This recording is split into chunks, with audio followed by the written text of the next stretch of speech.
welcome back, everyone, to session 22 of Occupation. This one's a pretty big one. We're kicking off an invasion for the crew. And let's dive into a little bit of a recap before we get that going. So our crew has just done something that could considerably be conceived as improbable. They brought together the various factions of the galaxy with a plan to retake Ethor. In the name of the alliance between the galaxy and Tefanda Station. And this plan came about due to a couple of big events in the galaxy. The first being that the former Supreme Chancellor Oveno of the Republic had been found out to have broken the armistice between the Yuzon Vong and the Republic, and was utilizing his son and other connections to secret weapons, medical supplies, ammunition, any war supply he could to both the resistance headed by his old friend the Admiral, as well as other groups in enemy Yuzon Vong territory that were willing to fight and continue fighting on, along with preparing the Republic's arsenal and keeping everything war ready, even though the armistice was signed. When this news came out with the capture of his son, he was voted out with a vote of no confidence.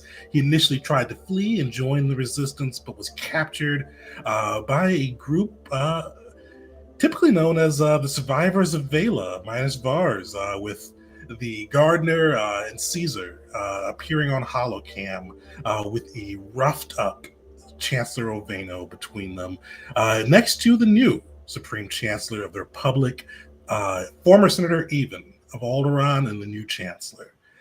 With that, the Republic announced that they were not only sticking to the armistice, they were reopening the war that they had against the Mandalorians, the Sith, everyone that had declared war against the Republic before. They were sending their forces out to continue the war and wipe out their true enemies, dividing the Republic in half and pretty much causing havoc across the galaxy.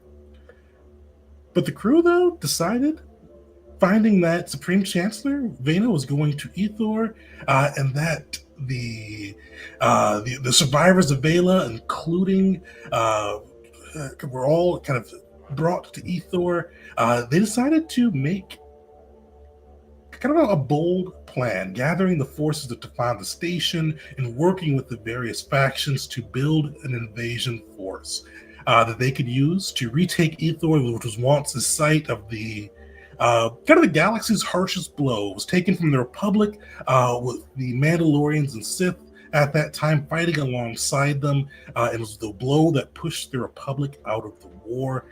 And Tefanda Station, named after their former capital city of Ethor, has decided that they want to take it back. So they worked with the various factions, promising different things for each faction to bring them in. With the Dominion, Vars owes a favor that will be disclosed at a later date that won't dishonor him, but could lead to opportunities. The other three jumped on. Val, Malachi, and Horus all agreed to a favor with not so quite as easy terms, we'll say, to come in the future. With the Hutts, they promised not to disclose what Val's secret wage was, and from that earned the Hutts mining supplies, as well as promising the Hutts they've got the rights to,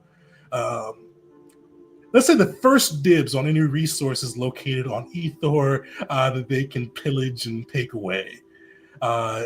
Also, when it came to the Jedi, Horus was able to secure their support, and also with two promises: one, that he will not be command of Jedi forces, as well as that they will rescue the Supreme Chancellor, and hopefully, with him, try to bring the Republic back into balance and bring them back into the war on the right side.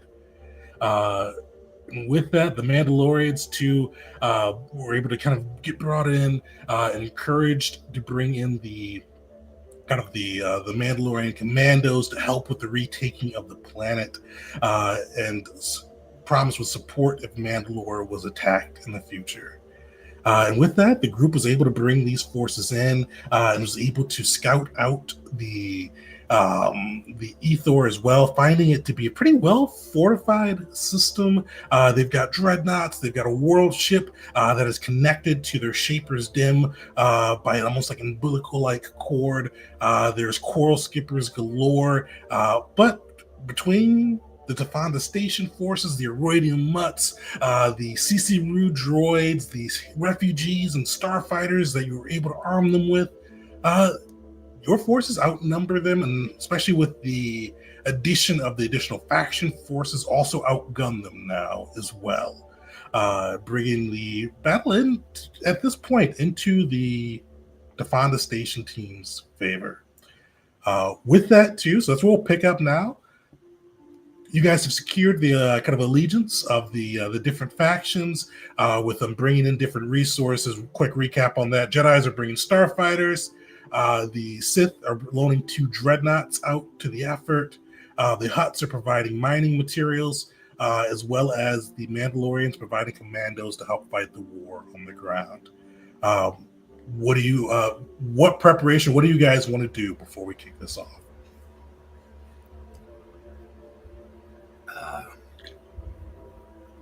Well, I discussed this before, but maybe I'm just being paranoid. I wonder if Lars would be paranoid. But I'm wondering if the Vaughn are just, oh, look at Ethor, where we said we were going to be. And it's nice and pretty well defended, but maybe there's reserve forces just a jump away, potentially. A system away. You're getting more and more muffled, at least from my end. Sorry, is that better? Oh, perfect, yeah. Okay. So what I was getting at is maybe we want to scout the systems around around Ethor and see if they have potentially another attack force lying in wait for us. Because it's one of those things that I don't know. I got a bad feeling in the back of my just. So you could say he. I've got a bad feeling about that. Yeah. Yeah. Perfect. So you want to send some scout ships out? Potentially, yeah. I don't want them to go, making a lot of noise. Just take a quick look, see what's there. Nothing worth noting. What systems or what areas do you want to send them to? Okay, let's pull up the map. Okay.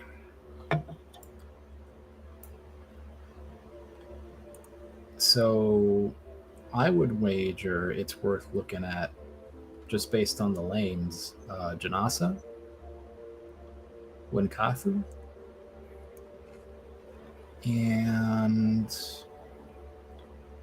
Urs is very close to Ethor, and so is Takobo. I will say, Janasa and Wakathu are in Republic space. There's a new alliance, so just point that out, though. Yeah. Well, would the Republic, as we've seen so far, really allow a massive fleet of Vong in their own territory? Yes. Yeah. Yeah, they would. I'd be surprised if that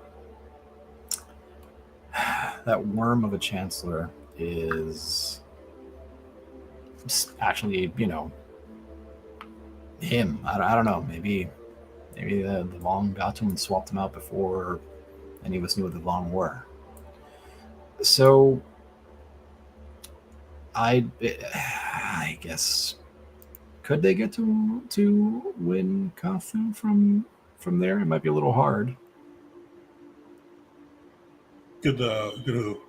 A scout ship, just a single droid scout. So you would be able to send kind of forces into Wakathu and some of the other areas as well. The big piece I will say is they could be noticed. You guys did send scout ships a little earlier this weekend to Ethor. So I mean, so I know that those got notice. So yeah, I think we should send them out if we can make any sort of. Again, I'm not trying to engage in combat. That's not a priority. It's more about seeing what's there. So if there's anything that can be done to make them less combat ready and more don't get noticed ready. Definitely. So would you guys agree? Oh, yeah. What's the crew think? You guys can send them to 3 locations.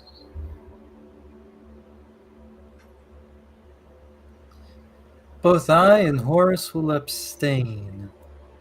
Oh, okay. Why is Horace abstain? Yeah, why not? Let's do it. And we'll do it while we're en route to there.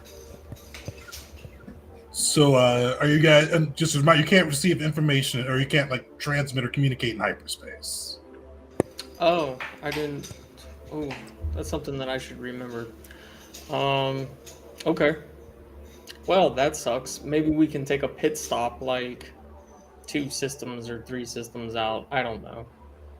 But let's do it. Let's not wait any longer and give them more lead time. I mean, I think we could make our way to looking at the map. I'm guessing it's pronounced Polis. Yeah, because you guys have the Dominion kind of involved in this effort, so they would allow you to make their way through their space. Yeah, so I'm thinking we amass at Polis, send out the scouts ahead of time, get that report there, and then make a decision based on what we receive back. Does that make anybody else? Does anybody have any? Let's say that they have scout ships in every single system that we scout. How does that change anything? What is something significant that you're looking for that could potentially change the direction that we go? Is what I'm wondering. Okay, I might be overthinking this. Yeah, I'm not saying that there isn't something, because I'm actually trying to think myself. Like, what's something that we could possibly see? Like, you know, they've got scouts in every system, just sitting there waiting. It doesn't matter which way we go. I'm just wondering what we could encounter or find that's actually going to make any change to our plan. Well, so there's not much we can change. We've amassed everything that we can do, and we're bringing the full might of that force down on Ethor. So, well, instead of doing it all in one fell thing, hold something in reserve to like kind of amass our own ambush. I don't know. Again, maybe I'm overthinking this. Maybe I'm giving somebody a little too many ideas. Who knows? But essentially, if we expect a squadron of something from the Vong, something from the Republic, or both, coming from a certain direction, we can kind of prepare for that in mind. And while they think they've got the upper hand, like, we've got them. No, we knew you were coming. Also, get wrecked. If you're speaking, I can't hear you. I was not, but Lars, Keith was. As Malachi, I would tell you, do as your feelings are guiding you. There's no limits here. Do as you wish, but get us to Ethor. All right. Yeah. One thing I will say, so if you were to think of kind of the scenario, Val wouldn't think of this, but if you were to think of the scenario, we're not going to be leading, right? Like, I assume our goal is to get on the planet, rescue people, kill people, the normal stuff. But the real strategic minds that are going to be navigating the battlefield, I would just say leave it to them. Which is hard because it's not us. But you'd have to think so the individual forces, the Mandalorians, are going to probably, I assume, build in some type of contingency in the plan. They know what's up. They've been fighting them. Same thing, Dominion has been fighting them. They know, they're bringing their best generals likely because this is such a pitched battle. sometimes you can overthink of it as a player, but in reality, if it was just our characters, we're not going to be like, well, we'll give you advice from the ground, right? And so that's why we just kind of say like, there's a chance you kind of overthink it because you're a player. But all right, well, and I will say, because this is a Tafanda Station led effort, you guys are putting the most chips in compared to everybody else. You guys will be on the ground, so you probably won't be doing the tactics, but you all will be setting the strategy for the force. oh, all right. So yeah, you won't be kind of like if something goes wrong while you're on the ground. They probably won't. They may page you, or they may not. But leading in, that you guys are putting your chips on the table. Everybody else's contributions are definitely much smaller than yours. Tafanda Station is leading the way. okay. Well, with that in mind, so 3 ships. Yeah. Okay. Okay. If I had to wager a guess, I'm thinking either Janasa or Wankathu. Because again, I'm guessing they just want to pop in. Is Takobo even like a system that you can? I don't know how these maps work. Oh yeah, hyperspace lanes just make travel quicker. You can still use like hyperspace to reach other places. Shoot. All right then. I would if that's the case, then probably Takobo, since it's so close, and it's probably not even a noteworthy system. So maybe if there is a more sizable force there than expected. I don't know. If we each get the vote, send one somewhere. I would. That's my choice. All right, so we got Takobo for 1. You guys have 2 other ships. What are the areas you're thinking?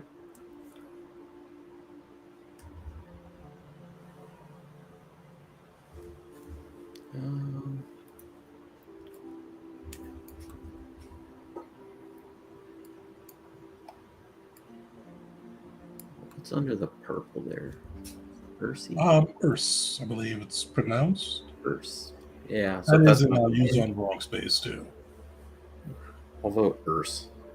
Okay. Yeah, me too.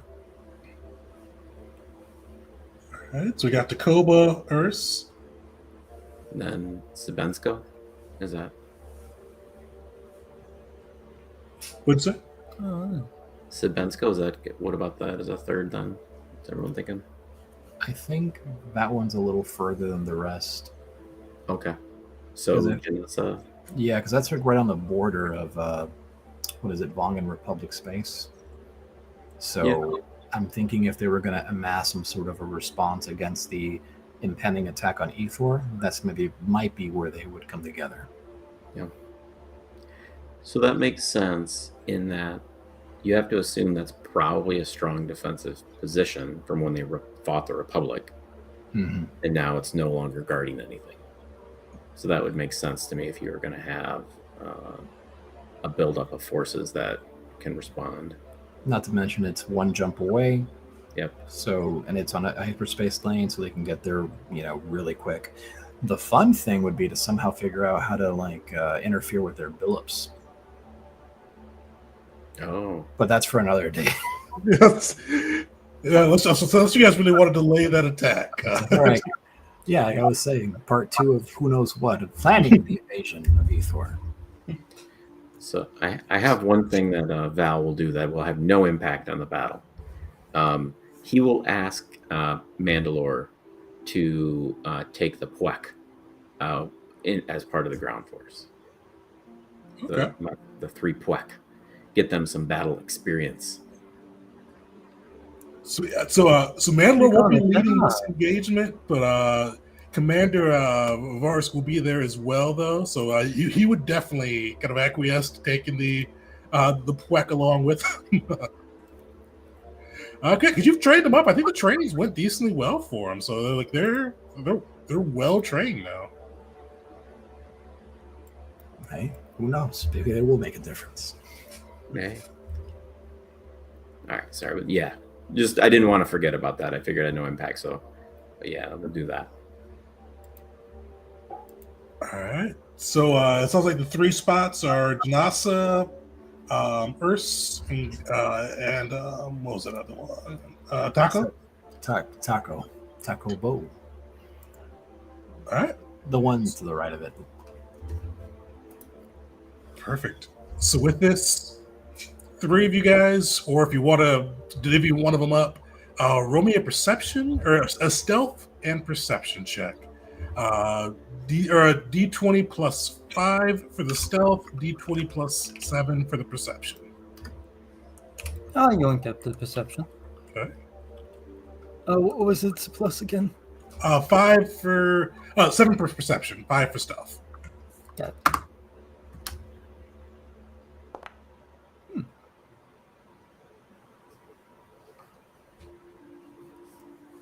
Nice. Which one did you guys want to start with?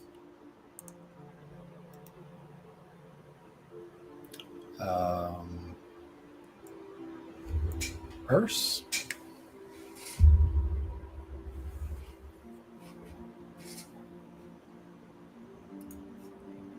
Maybe Urs? Yeah? No? First. I thought you said first. So I'm waiting for you to say something else. All right. Yeah. We'll start with the first one. Yeah, we'll start with the number 1. Okay, yeah. That makes a lot more sense. I'm like, yeah, he said first, but he hasn't said anything else yet. Mhm. All right, Earth. Yeah. Ships are able to kind of sneak in and get a good chance to kind of survey the planet. A skeleton crew of Yuzon Vong forces are here, actually fairly lighter of a planetary defense force you'd expect. Just kind of bare bones, a couple frigates, some coral skippers, small patrol around the planet, but not really any force that could tip the favor or really make even a noticeable dent in the ether. All right. I guess we'll reverse clockwise this. Yeah. All right, Janasa, same thing. Somebody give me a perception check, DC 7 or plus 7, stealth check plus 5.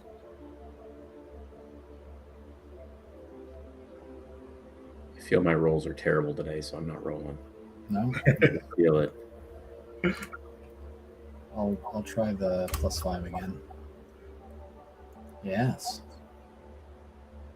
Good stuff. All right, somebody give me that perception. It would be quite a bit harder with that 7. All right, well, I'll go for it then. Since we're gonna probably not make it, I'll get this. I mean, you can't do you can't do worse than a 2, I guess. You can't. Yeah. Yeah, But let's this go. way, Here we go. Oh, Oh, there you go. you can do much better than that. Yeah, so this ship is spotted pretty much immediately as it gets into Janasa, hailed for a second before being shot out of the sky, but it's just enough time for the perception sensors to get off. You don't see any Yuzon Vong forces, but you do see a heavy concentration of Republic forces. I forgot which one of you mentioned it. This was a border point, on the hyperspace lane. So it's been one that's been fortified for some time, and it definitely meets that level of fortification.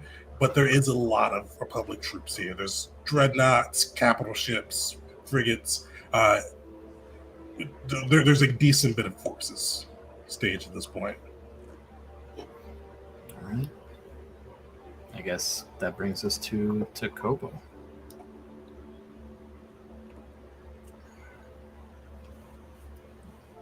All right, same thing. Stealth check, perception check. 5 for stealth, perception plus 7.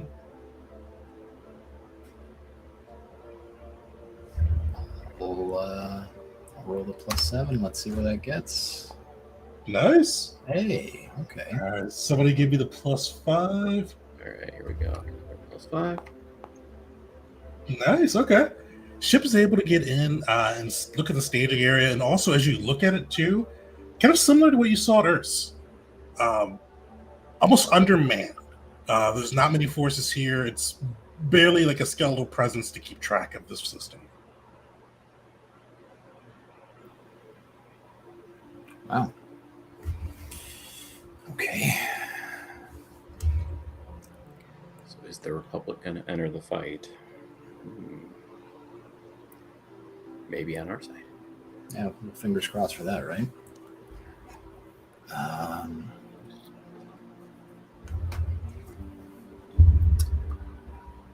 Okay. Well, Go ahead. okay. So the game plan for when we actually get to Ethor. Yeah, and when you guys kind of like begin to kind of start planning out how this engagement will look, you see like the Fonda station is buzzing. Troopers from the Mandalorians coming in, making themselves at home. You have the 2 Sith dreadnoughts hanging outside the system. The Hutts become through and bring their space. Kind of manned space drills and load them up onto to find the station and the ships, and even Jedi starfighters begin to kind of make their way in system and on the within the station itself. This is probably the most active the station has been. You've got the Aroidia Mutts kind of preparing, getting their ships, their people in line, ready to kind of push the fight. You've got the one lone CC Rue, still scared to come out of his room after the last threat from Val, but still communicating and getting the CCRU starfighters and droids ready for the engagement. The refugee forces that you've trained and armed with the Mandalorian stolen materials from the Dominion and Republic, they're eager. They're ready to finally be the ones taking the fight to the Yuzon Vong. And they are looking forward to kind of bringing some pain as they go through. The station's buzzing. They're active. They are ready for this to come to blows. And as you guys kind of enter your planning chamber, you do see some of the contacts kind of scattered around. You see finally out of his room that lone CC Rue looking very uncomfortable, but kind of sitting hunched over in the corner, kind of waiting to kind of give his updates. You see as you look around, Dom, the captain of the Aroidium Mutts there, just armor gleaming, just really ready to kind of begin this fight. You see the refugee forces, some of the Jedi there as well. You see representatives from your factions that have made the trip out. You see a hollow of Lord Galvin ready to kind of begin discussion on the larger strategy. You do see Master Olo has actually made his way there as well in person to kind of join this fray. He's joining. He'll be one commanding the Jedi personally through this engagement. You see Commander Velku from the Mandalorians has made his way there as well to kind of just assist in what they can do for this fight. And you see a hologram of Ethor above showing the defenses, kind of what the Yuzon Vong have scattered, what you were able to learn from your spy missions with the drones. And they do look to you guys to see kind of what to find the station. This is a find a station endeavor. The objectives you guys have agreed to so far from your negotiations with the factions was to take and hold Ethor in the name of kind of define the station, with the Dominion kind of being on board as well. To Dominion, you owe some favors. And then the big one from the Jedi on this one is that you are able to rescue the Supreme Chancellor Oveno to be used as an asset to bring the Republic back on the right side. But outside of taking and holding Ethor, rescuing the Supreme Chancellor, the only other objectives you guys have in here are what you provide. So basically, they're kind of looking to you for what strategy you all want to use, how you all want to engage the fleet and make your way onto the planet. Okay. Well, I feel like we should have had some more discussion about this before we actually got here, because... And you guys, we could definitely give you a flashback to prepare before. If you No, it's not that. It's I've got some ideas, and I think they're kind of crazy. But okay. So we got the mining equipment from the Hutts, right? Mm-hmm. We load up escort the mining equipment there. Get them drilling into the world ship. Just drill until they get to somewhere sensitive. Plant a bomb and run. And that's their mission. We'll while everything's going on, just send a few teams to hopefully take down another world ship, because that'd be pretty neat. Not to mention, there's probably thousands, if not tens or hundreds of thousands of Vong aboard those things. So that'd be a nice blow. Is that insane?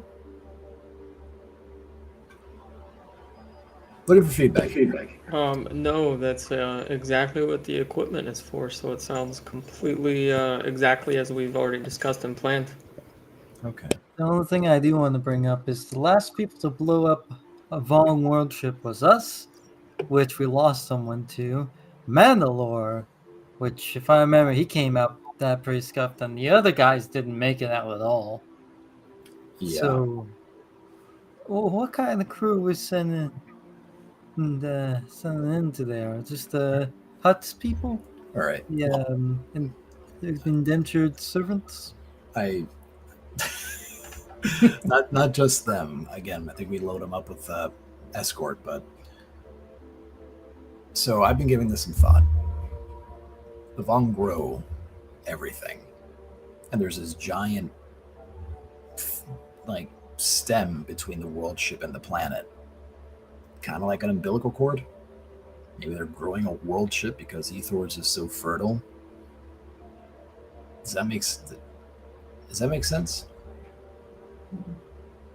I really wish Talos was here. Because I can give an investigation or a nature check too, kind of reviewing the data you've seen. Okay. Because Do these tentacles on the world ship, do they actually do anything?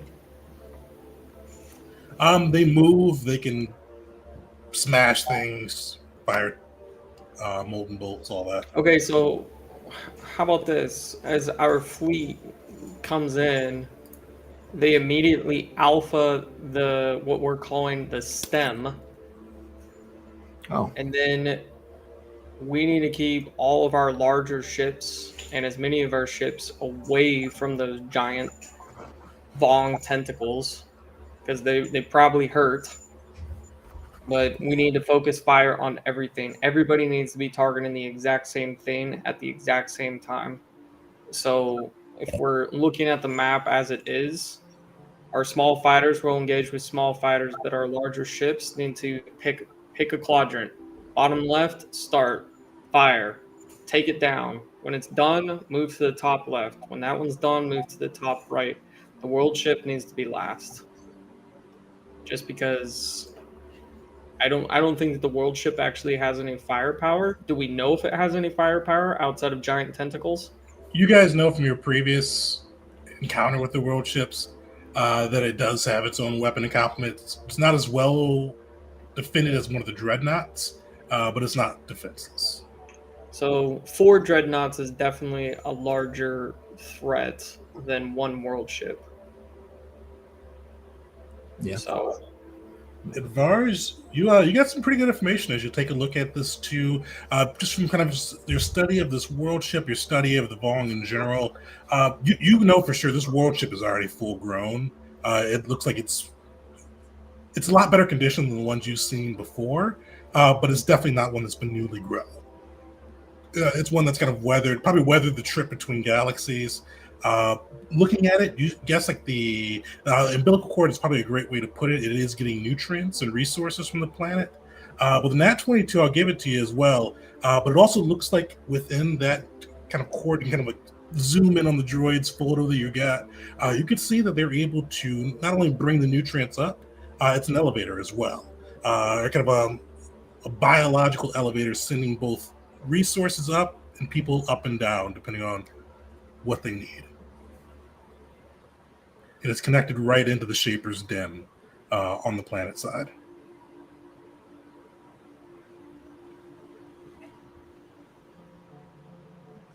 Well, all right. So I guess we got to make our way to destroy that stem or cord. yeah, taking that out will probably be essential to keep them from getting any direct reinforcements to the Shaper's Den as well. So target that cord, take it out, and then keep a distance away from that world ship right after that, and start bottom left and work our way clockwise, and then finally focus down the world ship and prioritize other threats as they arrive. So if any if any Republic ships arrive, first course of action will be, hey, this is our fight, don't get involved. And if they do get involved, then the sense of urgency is going to increase, and our mission just gets that much more difficult or more urgent, and we move faster. But I think we got a really good plan here. The so we know that they have air defenses on the planet. Mhm. Do we know how effective those are and their ability to like impact the battlefield, or is it primarily just to prevent things from landing on the planet? Yeah, so it is not really effective against infantry. It can be turned against infantry, but it's slow, not really great at pointing at the ground. It is mostly, its a primary use is targeting any oncoming aircraft and kind of defending the planet on that side. And at that job, it's effective, very effective. So it would it be like one of those things like if we are not able to take it out, it could do significant damage to our forces in the battle, or is it well really if we just want to land on the planet we have to take it out? Oh, we'll land on the planet, and kind of if any of the planes get into orbit, it could be a little bit of a difficulty. Okay. So I'm thinking like if we need the ground forces of the Mandalorians, like if that's their objective is to take out those air defenses, does that do us a lot of good, or would those Mandalorians be better suited for trying to board some of the dreadnoughts? Is kind of my thinking.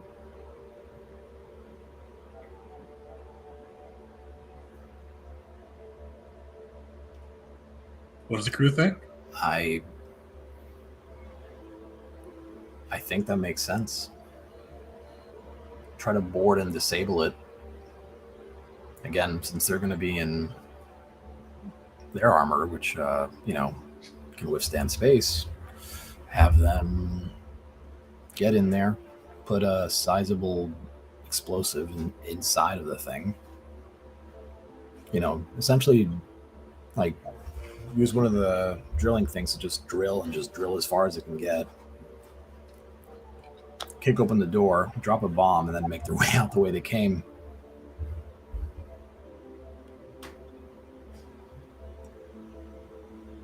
Yeah.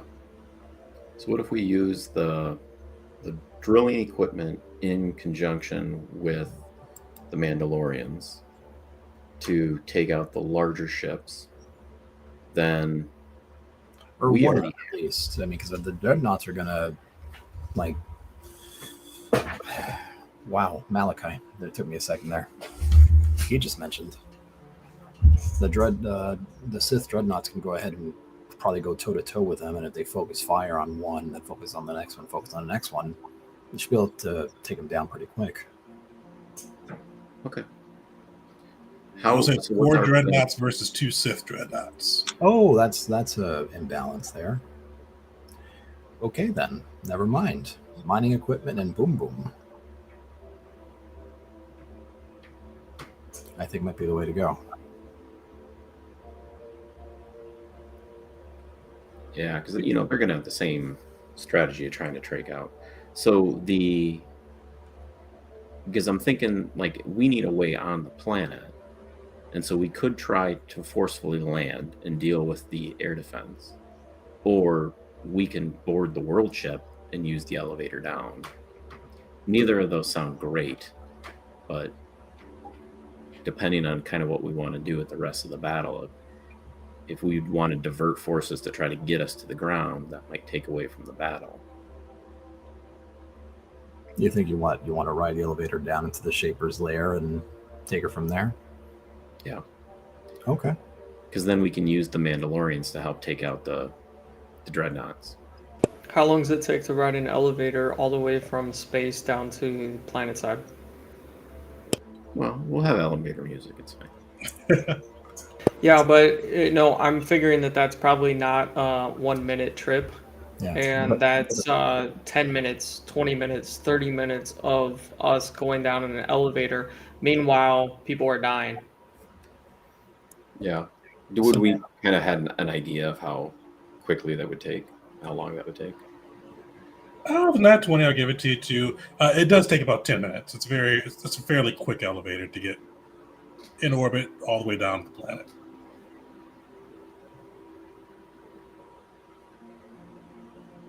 What if we hop on the elevator halfway? What do you mean?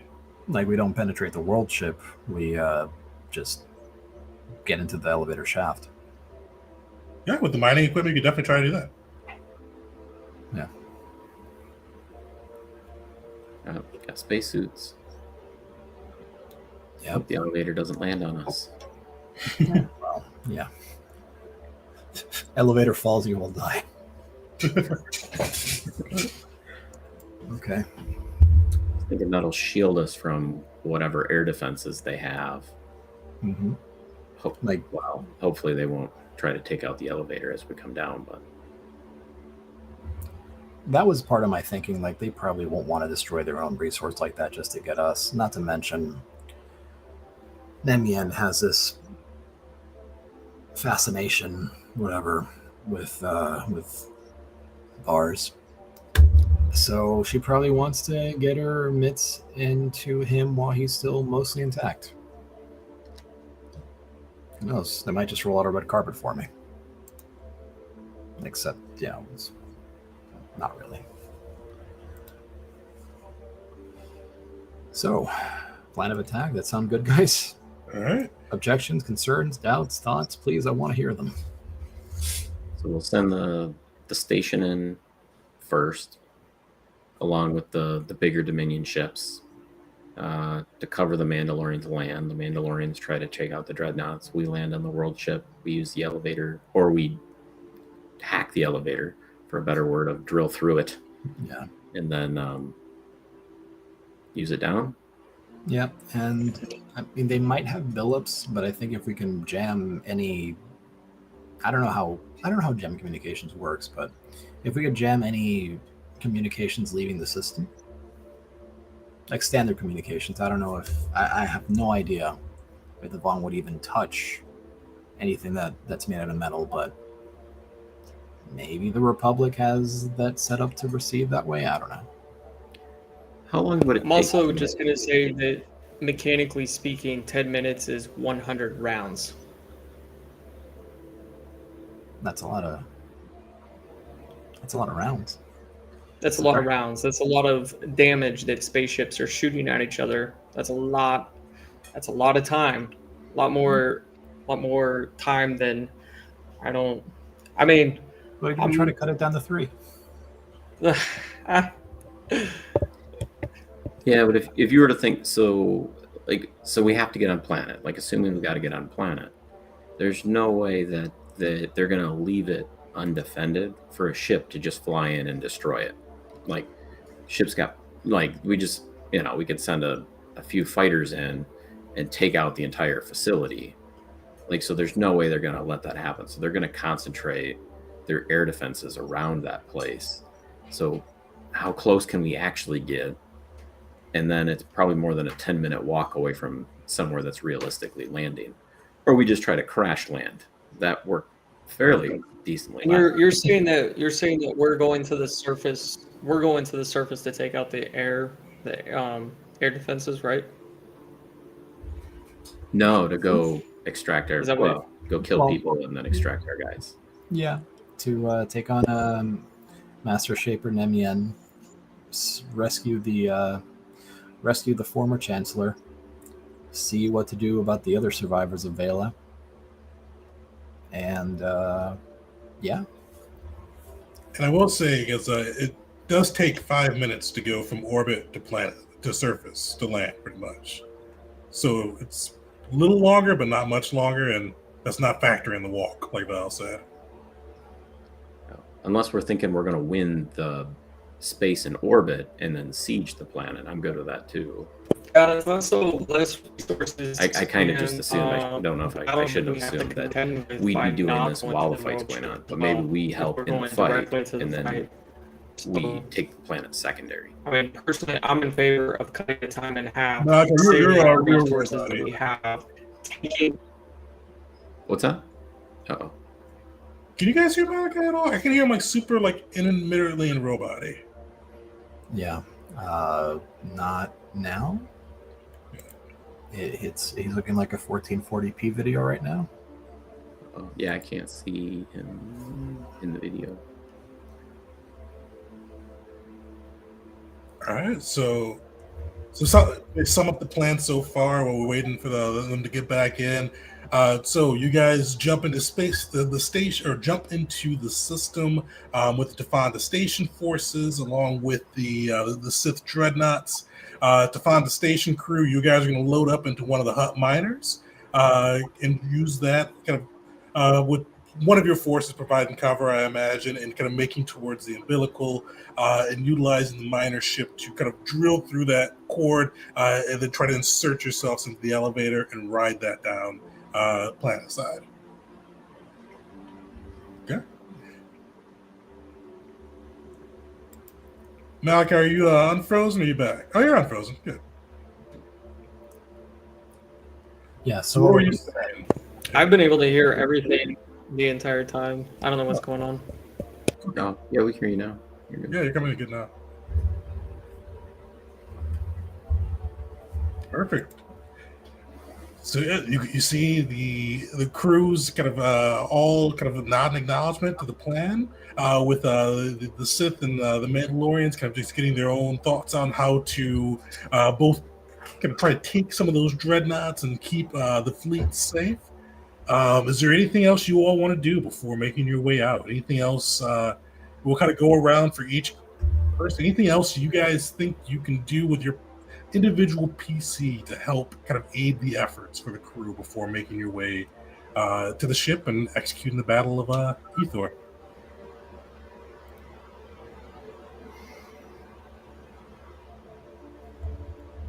I think I'm good.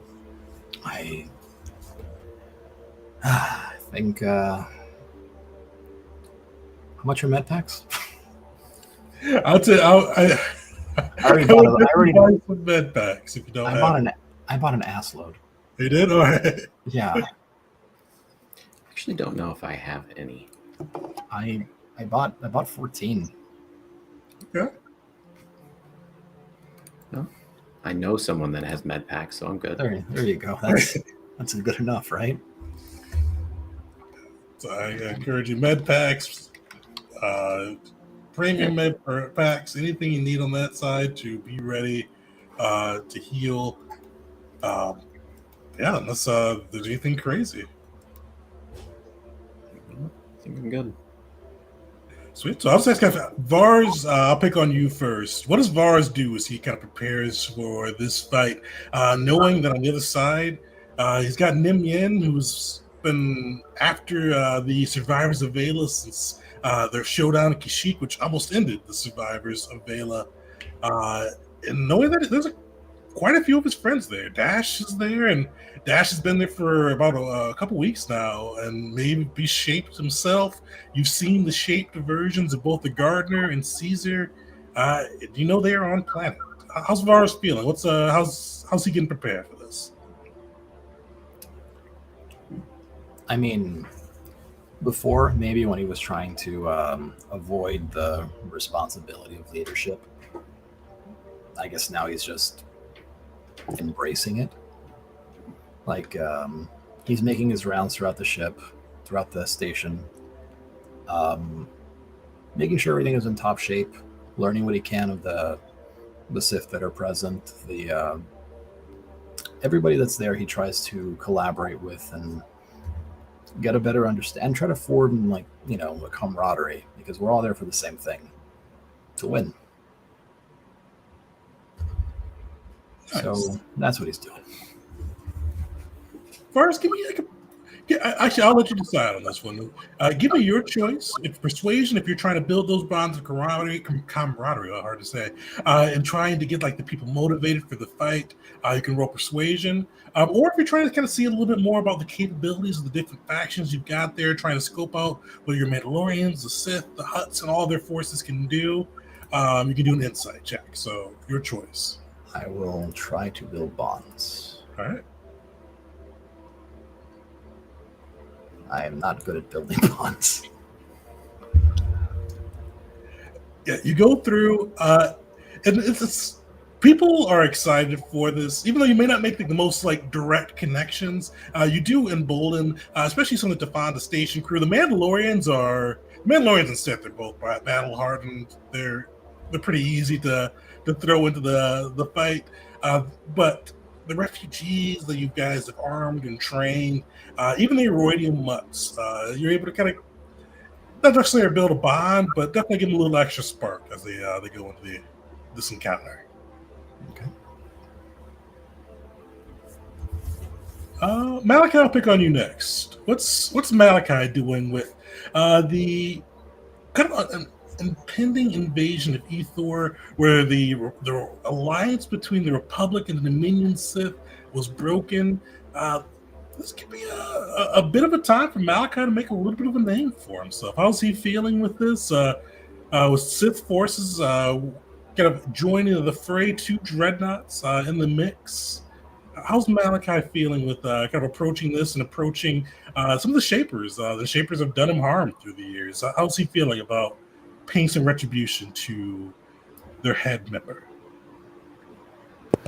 There's quite a bit of an impatience with Malachi, as he just wants to bring as much pain and suffering to that specific point on that planet and make it disappear, be gone. And he's very, very excited, thrilled to have this force at his disposal. It feels very familiar. Malachi actually has a history of leading forces. So perhaps as he is walking through the ranks of the Sith and Dominion forces that are present, some might recognize him, and he would, do a bow here, do a bow there. Head nod, more or less, as he kind of limps, because he is a gimp now, limps through there. But I would like to reach out to Lord Galvin and see if there's anything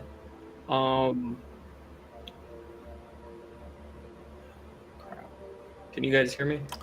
We can hear you. You're freezing, but you're going in and out with roboty, but I can hear everything you're saying. Okay. Yeah. That's so weird because I can't see or hear him at all. Okay.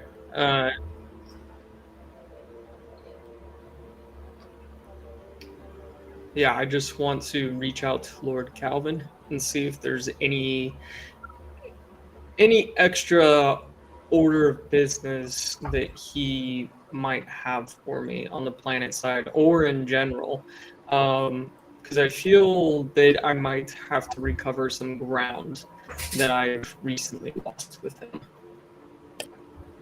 Okay. Yeah, so you are able to pull the Lord Galvin up on the hologram. You see the Sith Lord kind of filling the screen, eyes kind of a light gold, not the kind of the burning gold you've seen them lately. Not lost in thought, but definitely looks like he's been analyzing something. You see his head tails twitching as he sees you come aboard the screen, and he goes, "Lord Malachi, I assume preparations are going well."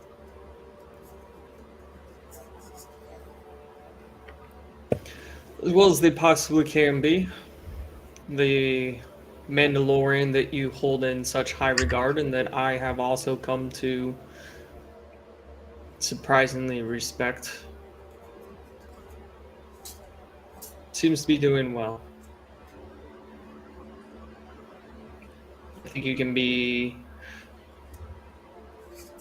satisfied with how our forces have come together. But there's a lot that remains to be seen. Is there anything that I can do for you, my lord? For the obvious, I've dedicated my own. The dreadnoughts that you received come from my own direct forces. They are lost. If this battle is lost, I will lose face with Lord Dominus. You see him, like, it's a smile, but it's like, it's a predatory smile. And he kind of shakes his head and goes, that will not happen. So make sure you win. Now, on a personal matter, and I assume you may wish to see this played out as well. If you can capture that cowardly fiend, what's her name? That Nim Yen, this abomination who has twisted the Force as if she has any knowledge of it to make abominations like the Tarantatas, the Voxen, even shaping Force users, as if she should command the Force. If you can bring her alive to myself and Dominus, let's say we'll forgive Mustafar. I'd like to have her knowledge at my beck and call and make her live every day. If, those bastards enjoy pain. Let's say I may put a droid on her, just to see how it feels to be part mechanical. We'll have fun.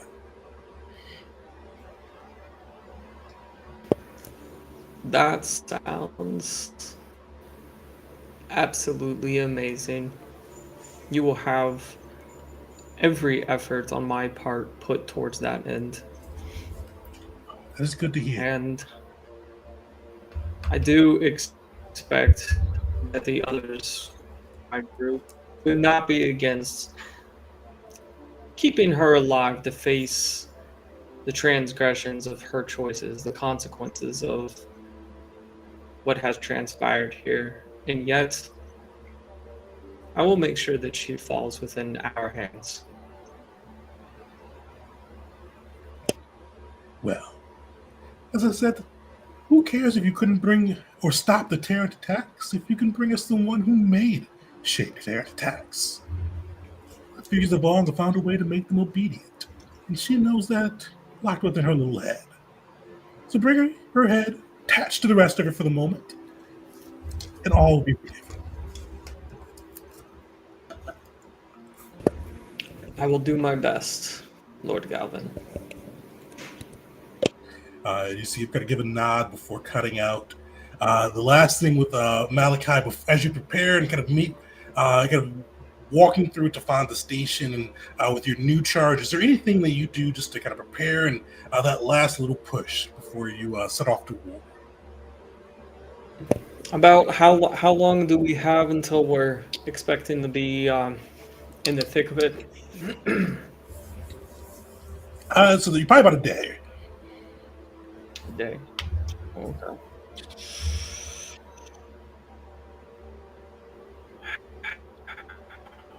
Suppose I would just review the all data we have for the facility on the ground. I mean, I feel like I'm beating a dead horse, but maybe looking for anything that stands out that could potentially be the very much the difference between my connection is being like this. I would suggest Difference trying off- between victory and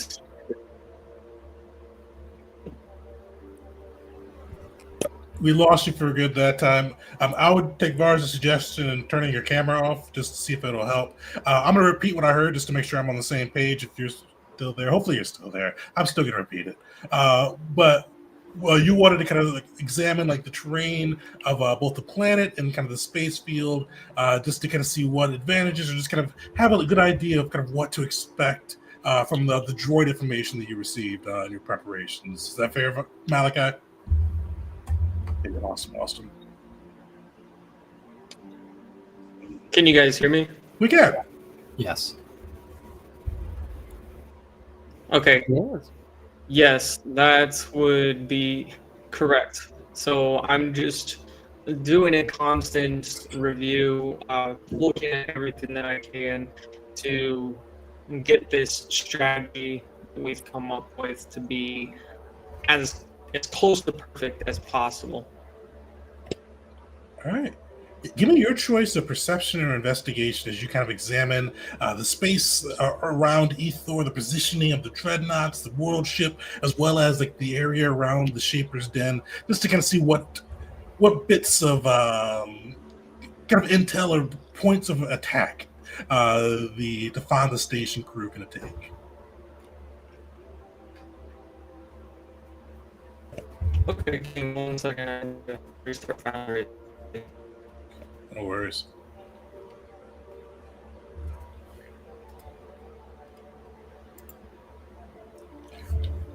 While we're waiting for that roll, Horace, I'll pick on you next.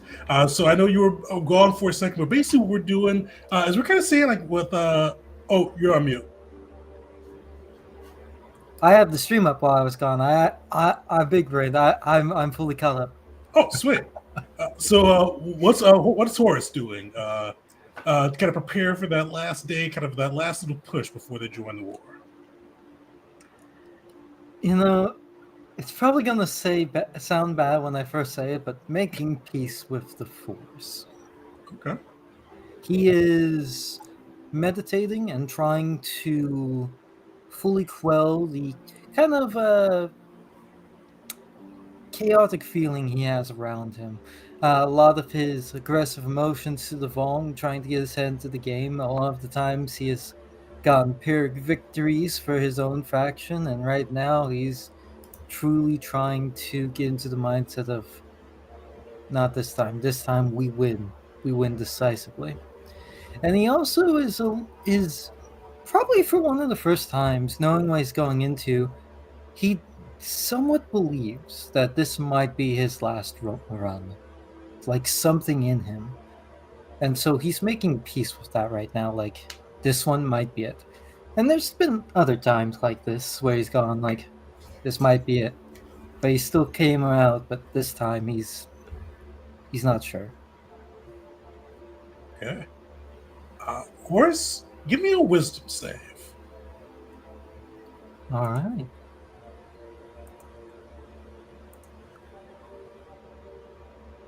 Wisdom. Nice. Before we get to Horace and adjust yours, Malachi, are you letting the 13 stand?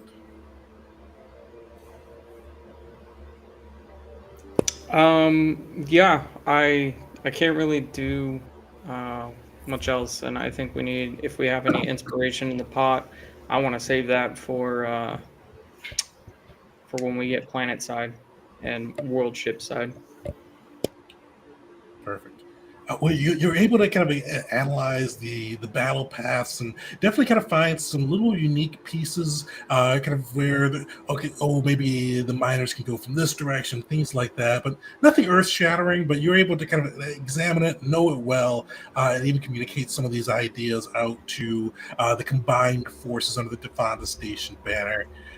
It's definitely nothing too noteworthy, but definitely some good intel that can be passed along to them.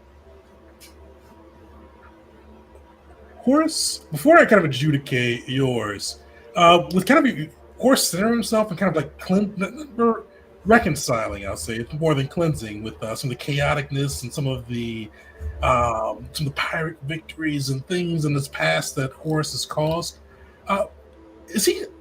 How's his presence on the Force right now? Is he closed up? Is he exuding that at all? How is that going? He is completely opened himself to the Force right now, and trying to, like you said, trying to reconcile, trying to impart, seek forgiveness, forgive himself, and to be able to move into this battle without any of that extra weight on his shoulders. Is Horace pretty like absorbed in this? Is he like focused in this type of thing? Oh, absolutely.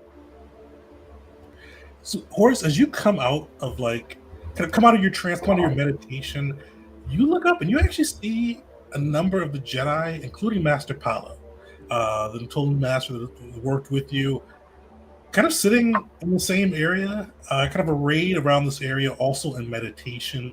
And you see as you guys open, you see Master Palos open, and he gives a small bow. It's like it's a genuine bow, but still it's small, it's slight. And he goes, "Young one, the presence you were casting off in the Force was one of peace and one of oddly of reconciliation. I've told you I've doubted you and doubted your place in the order, your place within the Force, your place in this war effort.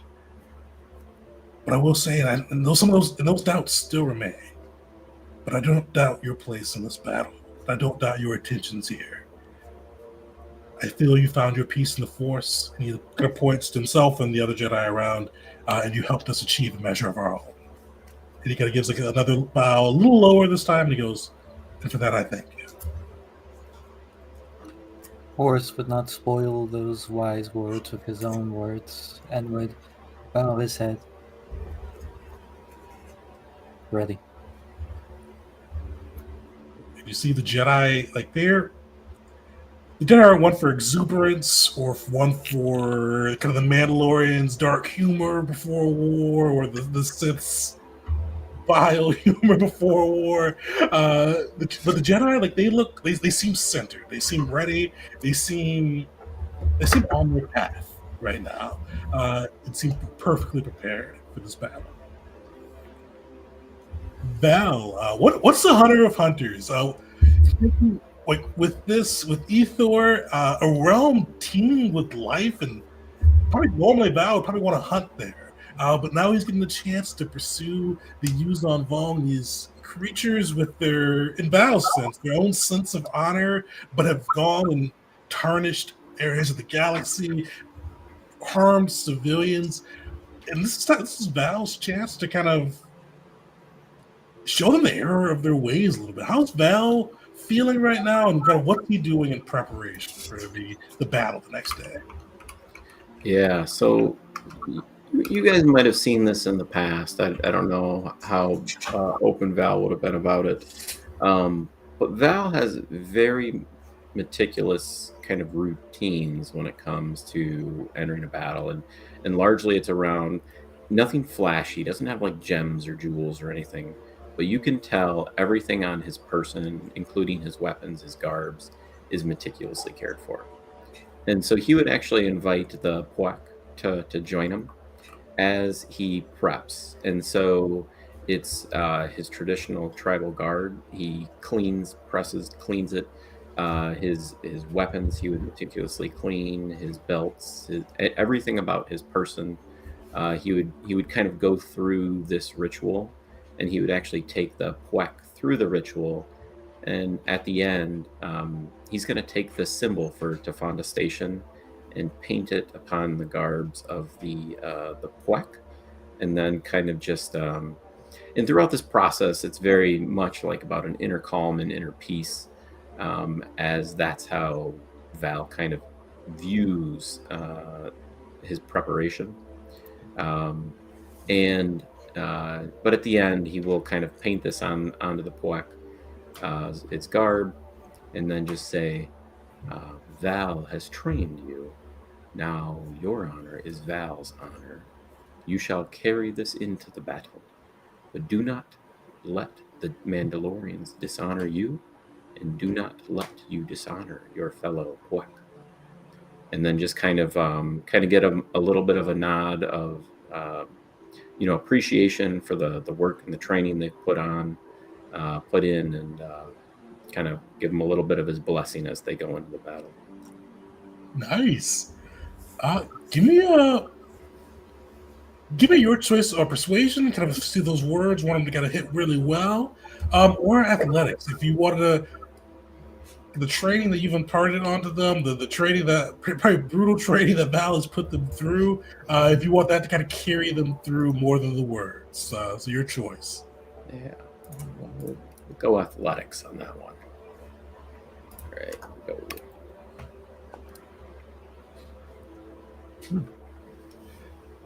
Nice. So you see the Puek stand a bit straighter. regarding their weapons, the weapons you've trained them with a bit more pride. Their appearance with definitely kind of going through the same ritual, cleaning, preparing, just meticulously kind of arraying out the garb that they're going to wear into battle. And you see these Puek, these ones that were prepared to die the first time you met them, but definitely untrained. They were resistance fighters who were working with what they had. But now you look back at them, you see that they are true warriors. They march out, they join the Mandalorians, and you see, like in the Mandalorians, they're storied fighters. They're people that have plagued or blessed the galaxy for thousands of years, depending on which side of the coin you're on. But you see the Puek joining them, standing tall, and even some of them like almost imparting like their own sense of like determination to those Mandalorians as well, getting them kind of prepared, ready for this battle, going through that ritual that you've showed them with some of the others, and just really dialed in and ready to fight it out.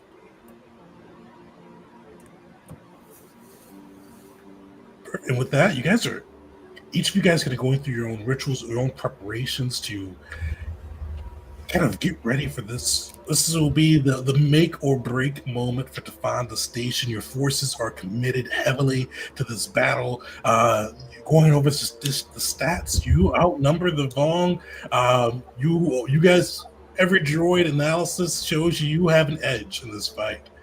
With many droids saying that you've got a pretty significant edge, about a 20% edge on the Yuzon Vong forces with the battle as it stands.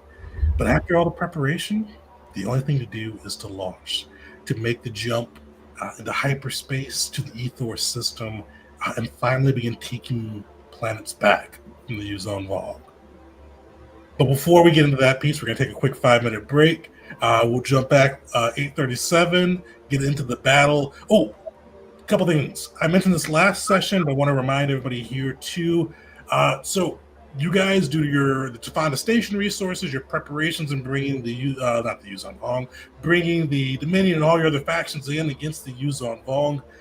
You do have a 9d10s that you can be rolling, that you'll be rolling for this encounter. There's going to be several spots kind of along this engagement where you guys will get a chance to roll those 9d10s and kind of see how this battle plays out, with winning, kind of granting some bonuses, losing some pieces, and going all through that.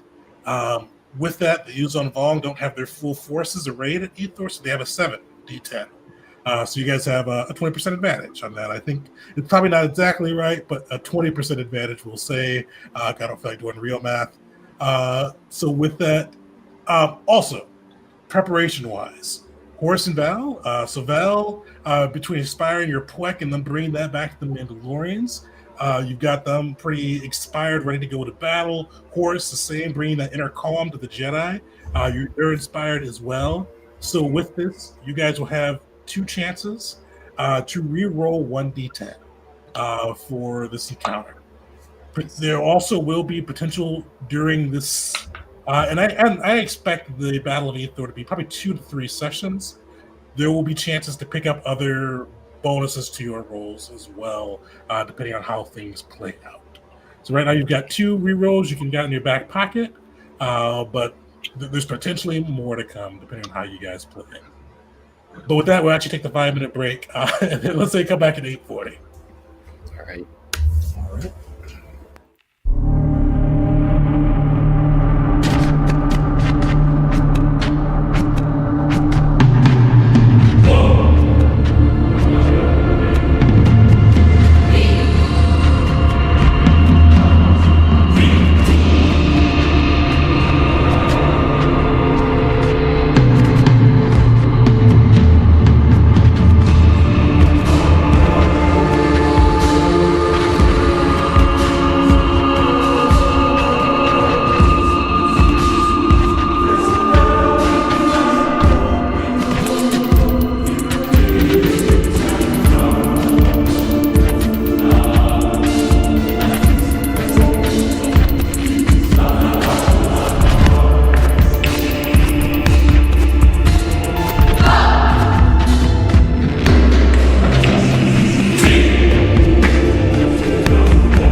of them by Disney.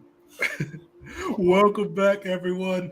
Sorry we were a little late. We were talking. We had a very spirited conversation about start with Final Fantasy, or Bionicles, the Final Fantasy, and then the Kingdom Hearts, and the craziness of how that story is, and all the different games you need to play if you actually want to have the full story. But let's get into our story right now with the crew making their attack on Ethor, finally kind of getting some retribution, payback for the Yuzon Vong. They've assembled a powerful force with the Tefanda Station, making its way there, bringing in starfighters led by refugees they rescued from the Yuzon Vong sacrifice, and equipped with Mandalorian stolen gear from Dominion and the Republic. The Eroidian Mutts, this elite mercenary company that they were able to convince to not only not take the Yuzon Vong's contract, but to side with the Tefanda Station and the Huts and base themselves on Tefanda Station. Their forces are arrayed out along with them. You've got the CC-Ru droids, these droids that are very capable, probably the most advanced droids in the galaxy. Some downsides, depending on how you look at it. They're very capable, but they're powered off people. But they are arrayed, these advanced droid starfighters around the transportation ships, the Dominion capital ships. They're ready, even if they were gray in their making, ready to lay havoc to the Yuzon Vong. Along with that, you brought in the other factions to assist you. You see, kind of hovering in the space outside to find the station, numerous mining drills and vehicles kind of scattered around, gifts of the Huts and the retaking of Ethor. You've got 2 Sith dreadnoughts, these behemoths of a ship from Lord Galvin's own personal fleet, hanging in space, ready to rain down pain upon the Yuzon Vong. You've got the Jedi starfighters zipping out almost in perfect unison, ready to protect, ready to kind of bring the fight to the enemy, and everybody's just arrayed. And within some of these mining vehicles too, you've got the kind of the Mandalorian super commandos ready to pretty much carry out whatever tasks they're given to maximum efficiency, ready to fight, die, in order to protect the galaxy, in order to kind of bloody the Yuzon Vong's nose for once. With that, the group kind of, you've got all these forces arrayed out, and they make the jump to hyperspace. For hours, you guys just see the blue-white lines of hyperspace and whatever last-minute rituals or preparations you all do to center yourself before the battle. And you guys kind of see on board one of the computers in the mining ship that you all are in, displaying kind of the fleet positioning, what's going on, and giving you guys a direct connection to your own data pads to kind of check those resources, check to see what is going on with the Tefanda Station force that has been outfitted. But for what feels like forever, the hours pass by as those kind of blue-white lines of hyperspace go by, until all of a sudden you jerk out of it. You see the ship alarms go off. The data pad shows you not only your own forces, but you see the Yuzon Vong forces arrayed upon Ithor out in front of you. You see them rapidly beginning to kind of array their coral skippers and starting to send them out to meet you. You see the Sith dreadnoughts begin to open fire, their turbo lasers blaring, targeting the nearest of the Yuzon Vong capital ships. You see the Jedi begin to kind of execute maneuvers, making their way into the fray, lasers blaring, protecting the bigger capital ships, the transport ships, the mining ships. You see the mining ships kind of lumbering towards the dreadnoughts. And you even see kind of around you some of your own forces, the refugees, the CC-Ru, as well as the Eroidian Mutts kind of arrayed around your own mining vessel, ready to protect you guys as you make your way to the world ship and trying to mine into the umbilical and make your way down to the Shaper's Den. Before we start executing anything, Tefanda Station, do you guys have any last words for the forces? Any crazy things you want to do? The stage is yours for kind of whatever you guys are thinking.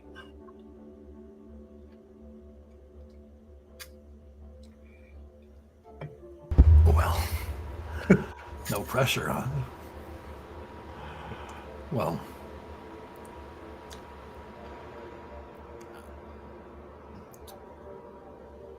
I had something. I had something, and then I didn't. Go for it. All right. Well, as I guess as they near the end of the hyperspace journey, bars are just getting, an all comms, and then everybody knows why we're here. Everybody knows their jobs. If we stick to it, we'll win. We're going to turn the site of our biggest failure into the beginning of our greatest victories. Today, the galaxy changes, and it starts at Ethor. Nice. Give me a persuasion check. Let me see how that goes.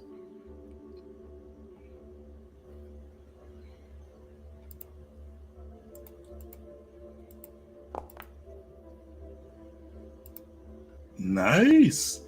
Yeah, you give that speech, you hear over the father station comms, like just cheers, various languages, calling out for victory, to redeem Ithor, to retake Ithor, to remove this blight from like the collective galaxies, like honor, to just bring the herd to the Vong. You see like the father station crew, they're I wouldn't say they're bloodthirsty, but they're excited, they're determined, they're ready to fight.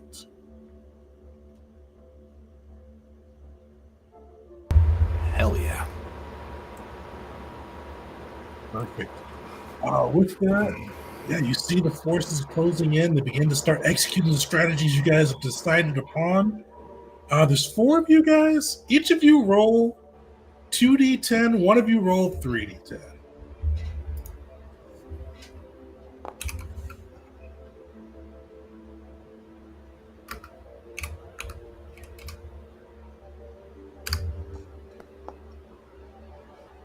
All right, 1 success. All right, 4 success or 3 successes. Oh, we're missing. Horus. Horus, give me 1 as well. You get to be the 3d10 too. Was Horus there?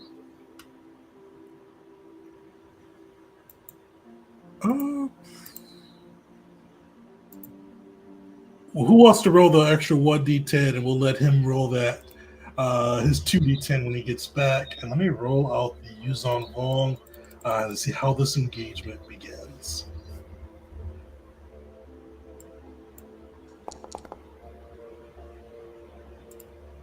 All right, so far, you guys, let me see. Yes, so far, you guys have happened. So we'll let him roll that when he gets back to see how that goes. But the opening for the battle is in Tafanda Station crew's favor. You see the Yuzon Vong slow to react. You see the dreadnoughts and the Sith begin just churning laser fire out and cutting into the kind of the chosen Yuzon Vong dreadnought, taking out chunks of York coral. They just burning through the ship. You see some of the gravity projector black holes with the Dovan basils trying to capture some of the fury, but you see this onslaught will quickly or will eventually be able to do in this dreadnought. You see the Jedi starfighters swoop into view, protecting both the dreadnoughts as well as the mining ships as they get into place. And you see some of the mining ships be able to latch in to the dreadnoughts and start to burrow through. You all are kind of arcing on your path, the system, as you see it just start to alight with different kind of flares from battles going through. Like the night sky is just lit up with these mixture of red, green, and this fiery glows as all of the ships trade blows. And with that, the biggest thing for you guys now is mining ship is making your way towards the umbilical, trying to find and tie in with the elevator, and being able to kind of arc through, cut through the umbilical and into the elevator and make your way within. So with this, there's going to be 3 checks that you guys have to do. Perception check to see if you can kind of time up. the elevator going down. You guys are in and trying to drill through there. Before that, though, there'll be a piloting check to see if you can kind of maneuver this vehicle through and make your way within. And the last will be just like a straight either your choice of sleight of hand or insight, just for kind of seeing if you can just burrow through that, kind of utilize those controls to burrow through at the right location that you've spotted and get yourselves in the elevator to be able to drop yourselves in. So 3 checks: piloting, perception, your choice of either sleight of hand or what was it I just said? I can take a sleight of hand. All right. Sweet. And you guys won the first exchange with the Vong, so add 1d6 to your rolls. Hey.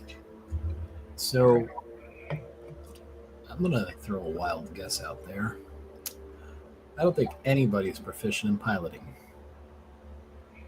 That's probably a good guess. I know Val isn't.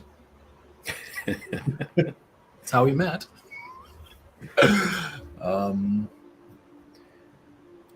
Okay. All right. Sorry, I'm back. What did I miss? Roll. Nothing too crazy. You guys have won the first exchange, and now we're trying to make your way into the kind of the umbilical. So right now they're rolling up. Malachi took their perception end, but they're rolling a piloting check as well as a sleight of hand check to see if they can time in the arrival and make their way onto the elevator. I'm guessing Horace isn't exactly a pilot. No. Okay. Vars, you behind the sticks? Yeah. Nice. Oh yeah, it's way better than I would have done. Oh, there we go. Solid, yeah. Vars is like a hot head behind the pilot right now. I should have been doing this from the start. All right, I'll take the sleight of hand then.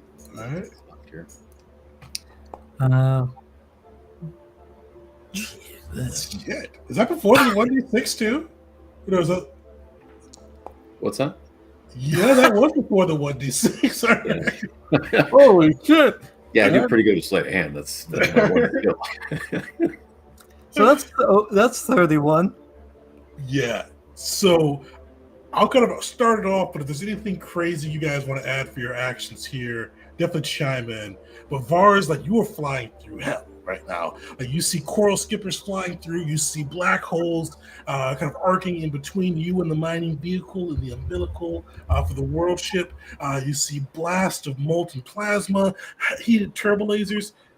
But like, you were flying through, like, this is like, when people are watching you, like in your ship, you look so calm and collected, but you see like this little mining vehicle, this thing that's not like meant to fly like a starfighter, not meant to dogfight and fly through these. Like, it's dancing out there. Vars, how are you putting the ship through the paces? This thing ain't mine.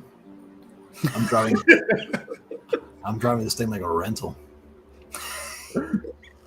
No. Driving that thing like a riddle, like you stole it. You were going through, like, just maneuvering through hell, this chaos, all of this, and you were able to make your way to the world ship. And with that, ironically, the blind guy rolled perception. But Malachi, how do you describe this one? How do you kind of locate where the elevator is within this umbilical?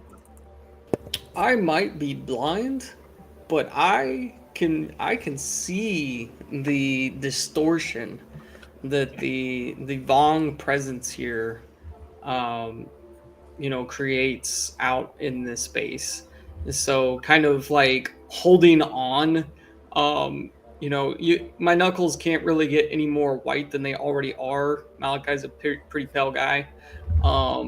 But I'm bare knuckled. I'm holding on for dear life, and then I'm just kind of like, there, turn right, watch out for. Okay, you've got it. Yes, and I'm just like guiding, and like I've got a knife hand out. I'm just like, that way, just stay in that general direction. And Backseat pilot. I see. yeah, basically backseat piloting, but not necessarily. I'm keeping them on point. Veer left 30 degrees. Stay on this course, and leading them directly to the point that we're trying to make it to. Perfect. Yeah. Malachi, you're able to kind of find this elevator descending, kind of making its way planet side. Kind of give Vars the directions to kind of array the ship perfectly in line with it. But this elevator is moving fairly quickly. It's dropping down, descending into the planet's atmosphere. This is going to take a pretty precise shot to be able to both drill through this umbilical cord right into the elevator and keep the drill attached as you guys disembark. How does Val, the hunter of all hunters, ace this one with that 31? Yeah, so Val would say it's his years of training and preparation and the ability to literally thread a needle in a firefight. But some more spiritual might say that he actually taps into the force and lets it guide him a little bit here.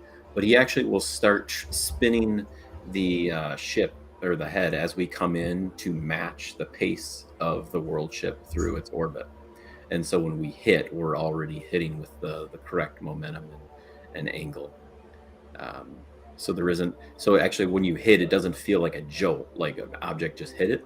We just hit it with the same kind of momentum and stride, so it doesn't even feel like we landed. Nice. Yeah.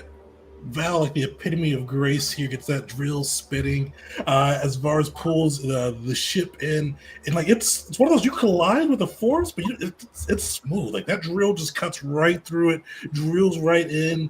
You're able to avoid the plasma blasts, the black holes around you, and you cut into this umbilical cord and then cut into the elevator itself.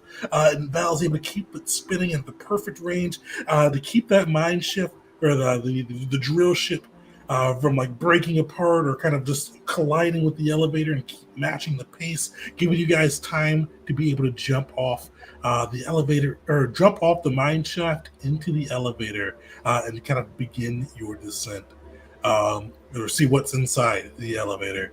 Val, I don't know if Val's looking for a new nickname. That does seem like a nickname. Find a nickname for that one, I feel like. The threader of needles. I like it. You can't give yourself a nickname. So yeah, so as we kind of bounce off the mine and start to descend, you'll see a little bit of a smirk even under his suit. Hunter of hunters, destroyer of dreadnoughts, savior of the Puek, threader of needles. And then he kind of chuckled as we go down the ship. Quickly, Well, right before Vars jumps off the stick, so to speak, self-destruct, 10 minutes. This is how we break the stem, damn it. Go ahead, Horse. Good Hordes have casted a few powers before we truly got into this. You weren't working on one of the features, so you would have had time to cast. So one of them is a duration of 8 hours. There are 2 powers I'd like to cast with Force. One being the Force Intuition.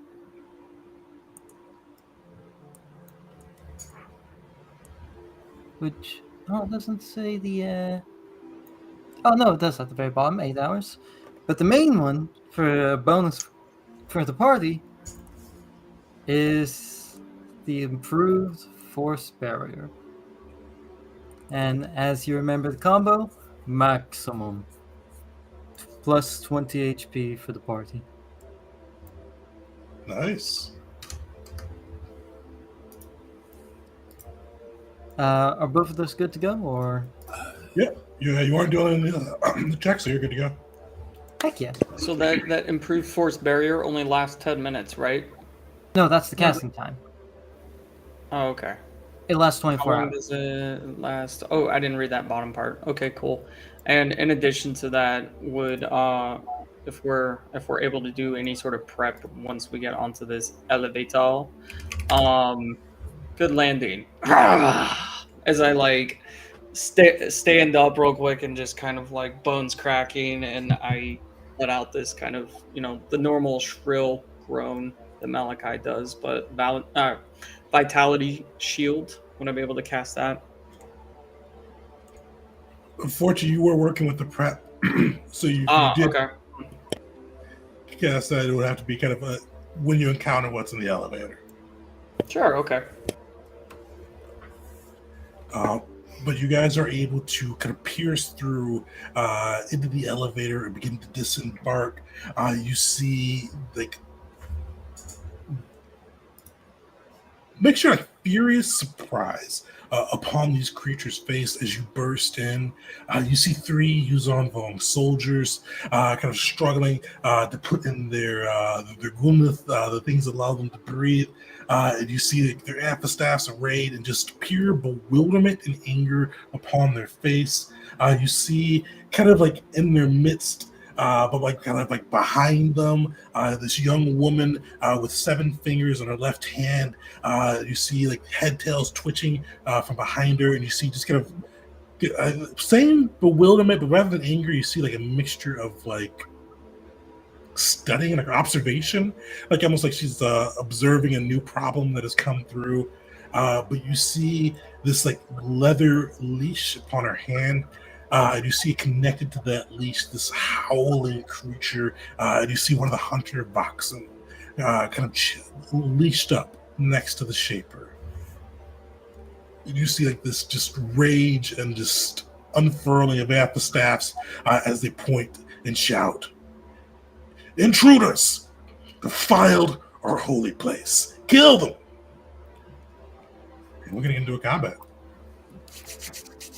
All right.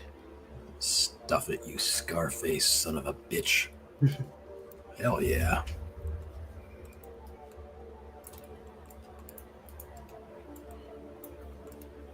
All right, give me some initiative, guys.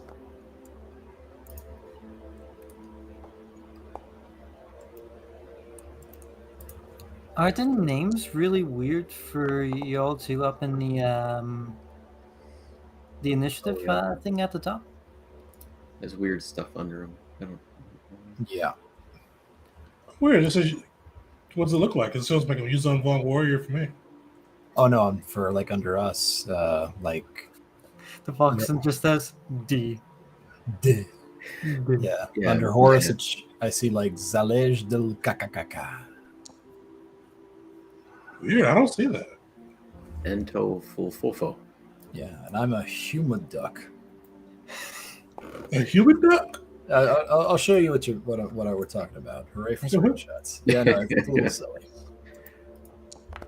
Either an upside down question mark or what used to be an S. No, S's go the other way. I'm not sure what that symbol is. Yeah.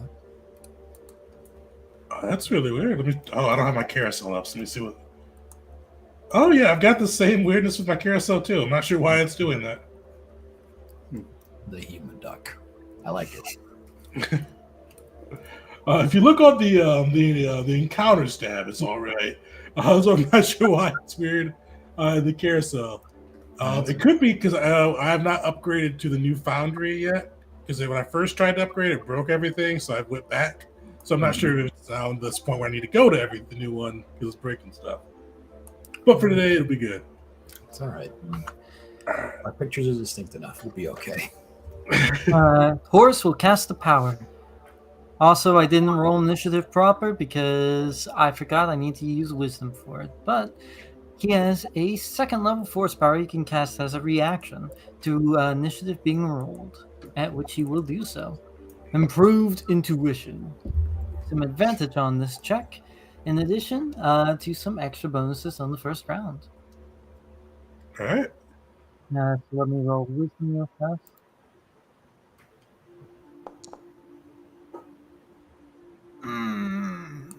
So 13 will be his initiative. Yay. Fantastic. It's an improvement over 7. Yep. Oh, I was about to say improvement with no distinction, but it actually does matter a little bit. Oh, hey!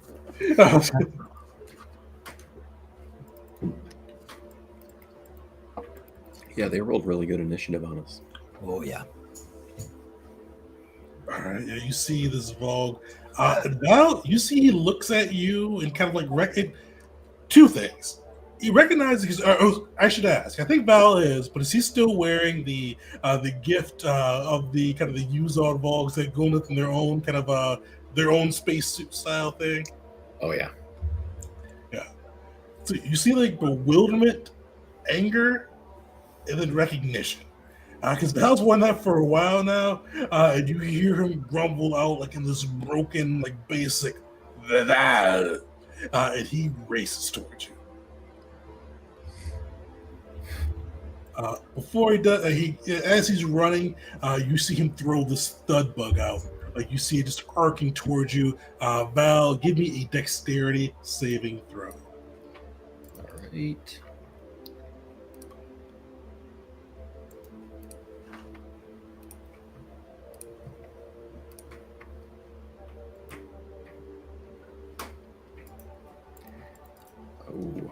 Oh. You know what? I think I can actually do something about that because I'm a level 9 warrior now. Oh yeah, Indomitable. give me some indomitable. Yeah, so I think it's just a reroll, right? Yeah. Okay. Yeah, let me try that one more time.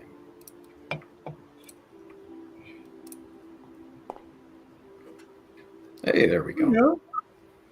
Like, for a moment, like you see that thud bug coming, just like a little slow, but like you kick it into gear, and you see that thing crash into the wall behind you, knocking off a piece of coral.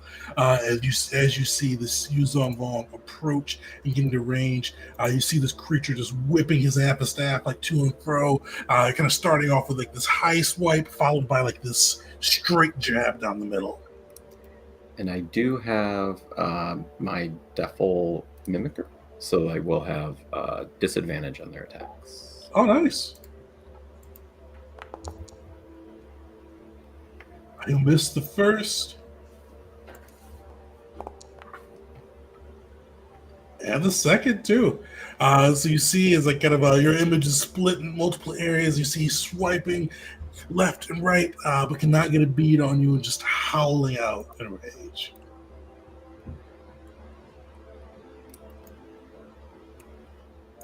You see the Voxen. You see, like, it is just bang. Like, it is like kind of like that whining of a dog that has like the scent in its nostrils. You see it like gnashing and thrawling. You see it surge forth, breaking, kind of leaving its leash behind as it charges forth into this fray. And you see it is focused upon you, Horace.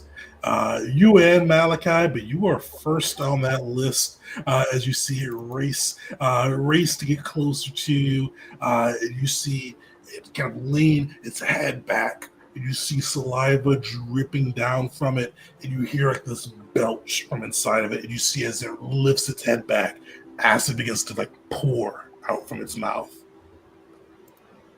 I'm going to use acid belch. Oh, why don't I have my cone on here? Oh, that's annoying.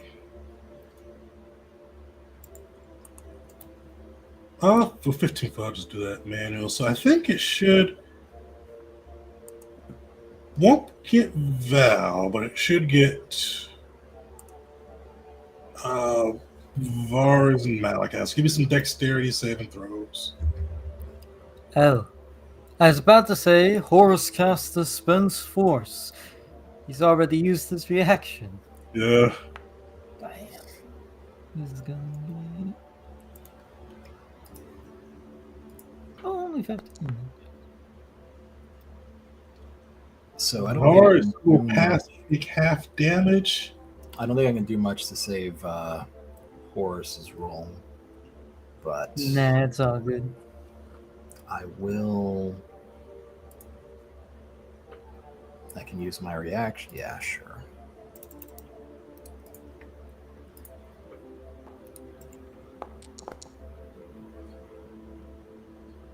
So I'll add 7. Yeah, that wouldn't have been enough for Horus to Malachi's roll to get him out of that. Perfect. So Vars, you and Malachi are able to kind of avoid worst of the acids. You'll just take 11 damage as this Voxen just spews out this vileness. With the Horus, you are covered in the acid. You feel it burning into your flesh. You take the full 23, and at the start of your turn, you will take 2d6 acid damage. You can repeat the save at the end of your turns. As you see this Voxen just bang and winning as it gets that acid off, and you see it leans in for one bite. It may try.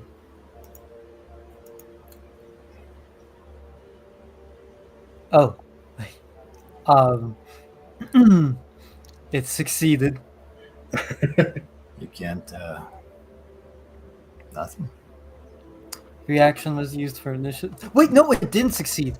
Hold on a second. No, it did succeed. I was about to say force intuition. That went away when I failed my saving throw. It still hit. Oh, rough. All right, so you take 8 damage, but also give me a dexterity saving throw. Dexterity. The acid on you. Hopefully it passes one.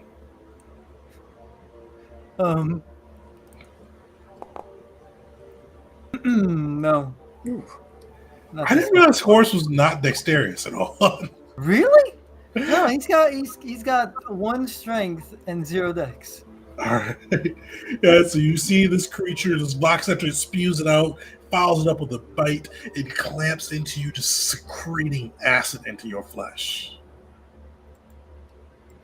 You're covered with acid, and now acid is covered with it, and now it's in your blood as well. Oh, so it's the start and the end. Goodness me, that is a combo.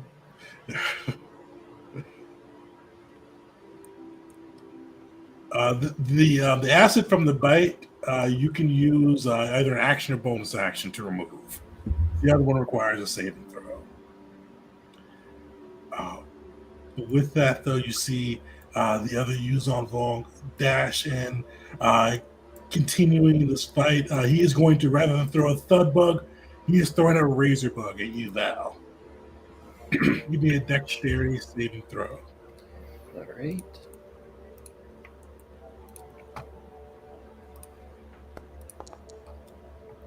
Just enough.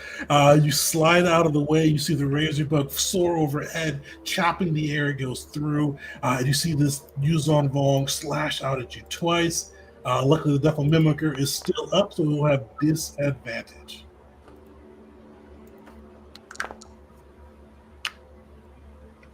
Val, what is your AC again? 21. Nice, just misses. You see one of them gets like a bead on you, kind of moving through like the mimicker, but you're able to slide just out of the way to have the epitaff fly overhead. So, yeah, why not? With that last one, I'm going to riposte. All right. So to this point, Val hasn't pulled his weapon. So he sees the bugs come in, and he's just kind of slowly dodging around them. And he's like, Val has seen you know me, yet I do not know of either of you. And then he'll kind of, with that last one, pull his blade and make a weapon attack against them with a riposte.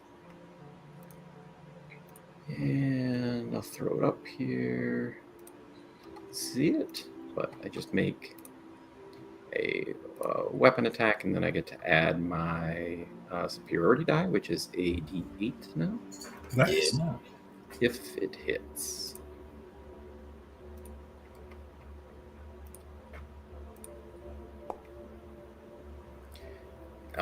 Nope. Unfortunately, you can see it like just turn the blade aside enough with its epitaff and shouts out, I am Gark of Domain Choker, and I would have your head.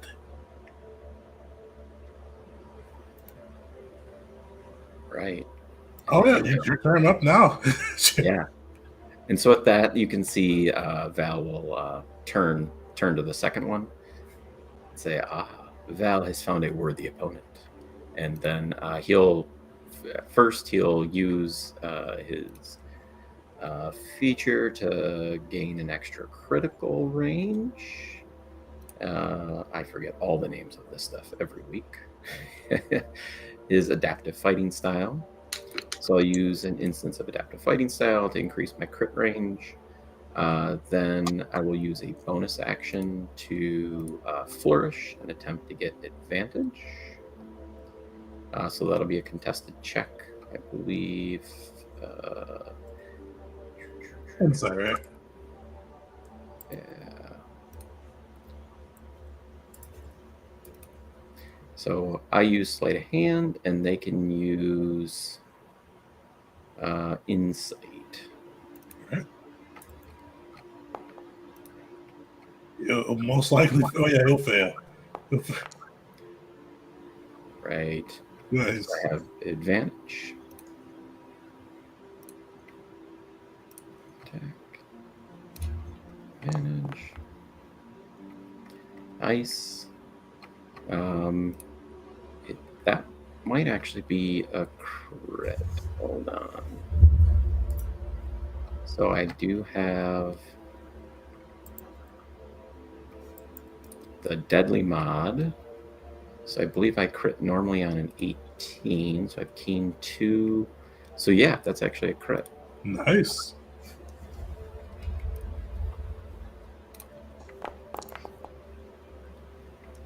All right. 28. Then I have the disarming feature, so I can attempt to disarm him. Man, there's so much stuff. So when you score a critical hit with a weapon, you attempt to disarm the target. It must succeed on a strength saving throw. 8+ to your bonus to weapon attacks. Which... He'll probably succeed in that one. Yeah, that's not going to pass. Okay. All right. But I will attack a second time, and I do have advantage on this one because I crit. Nice.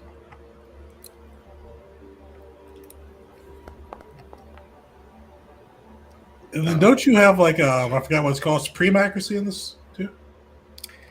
Oh, I do. Yeah, so I get another D20. Good call.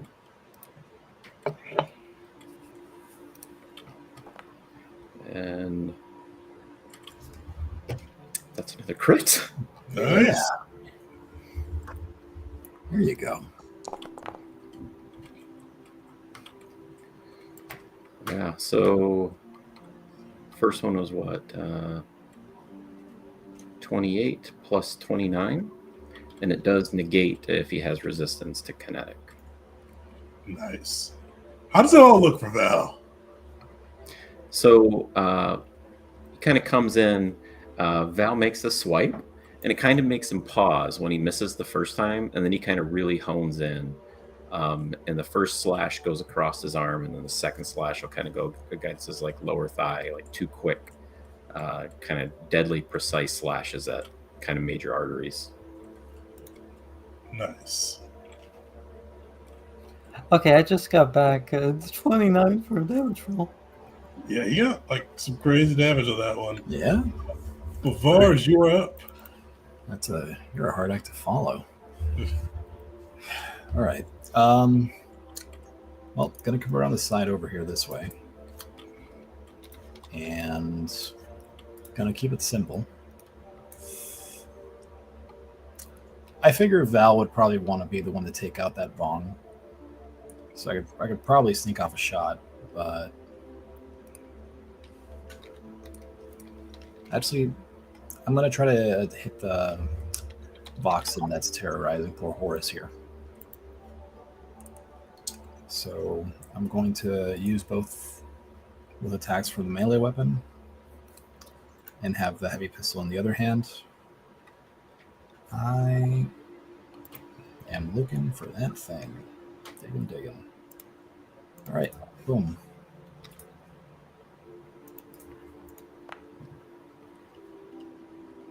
Nice, all right.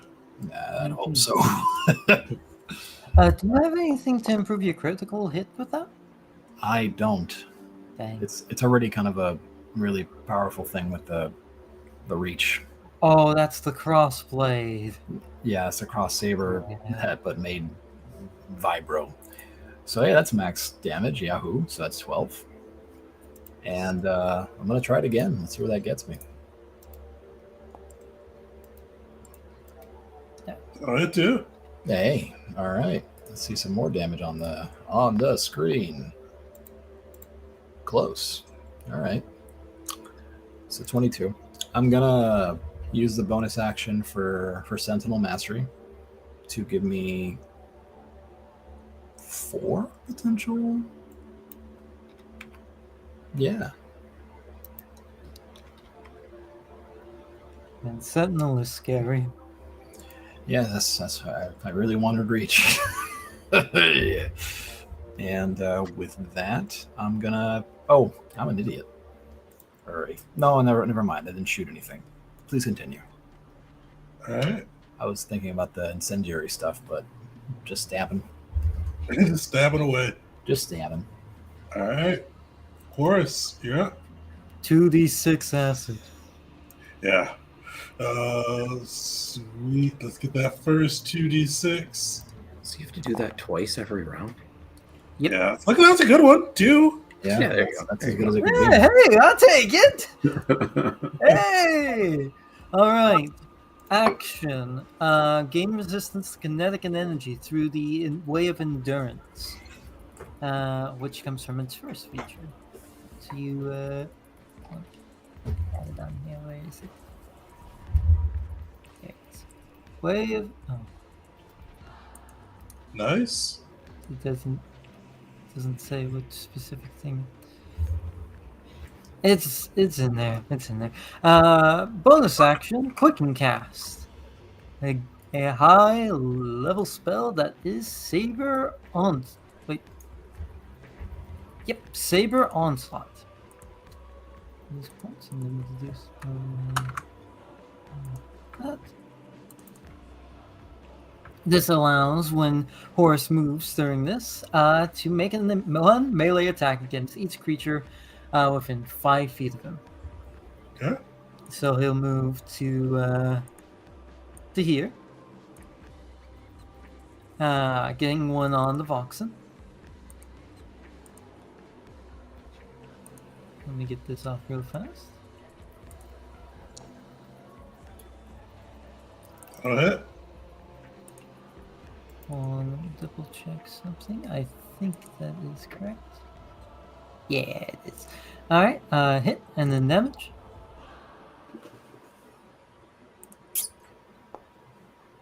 And as a reminder, this is fire damage, not energy, because of Bright Saber. And then the extra 1d6 of fire. So that'll be 12. Then he'll make his way to over here and make a strike against these two here. Attack and attack.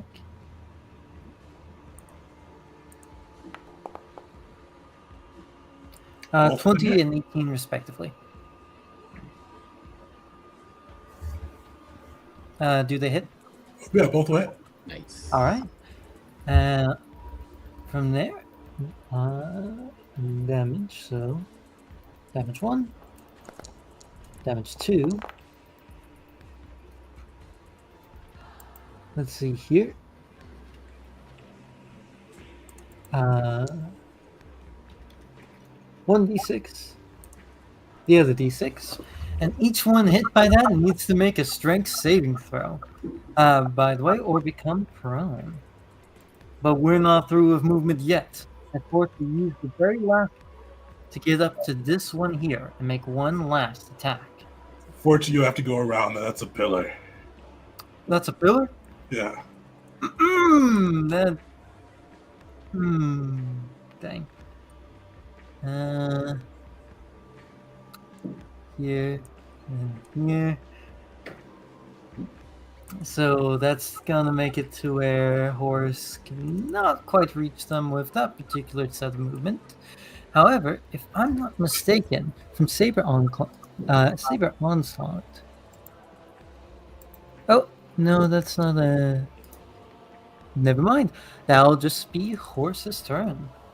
So Alright, that's so three strength saving throws saving throws. against the force power specifically.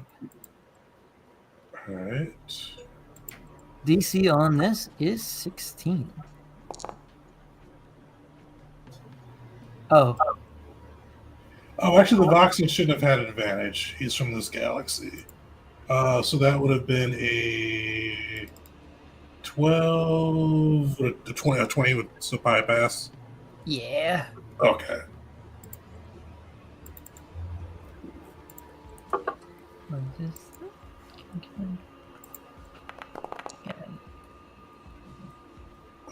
Yeah. 17 for the one Yeah. by Val.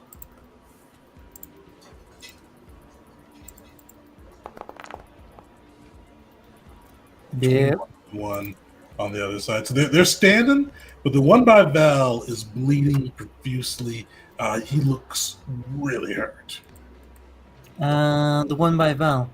Can I do something a little retroactively? Can I have smited that attack? Unfortunately, you got to call that one before. Yeah. All right. So that'll be Horse's turn. So 2 more d6.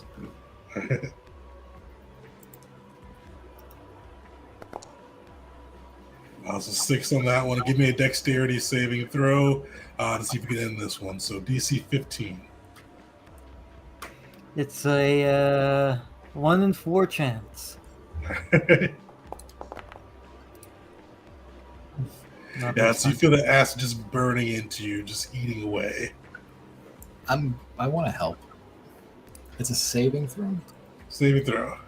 Listen, you don't have to. Horse is still looking very healthy right now.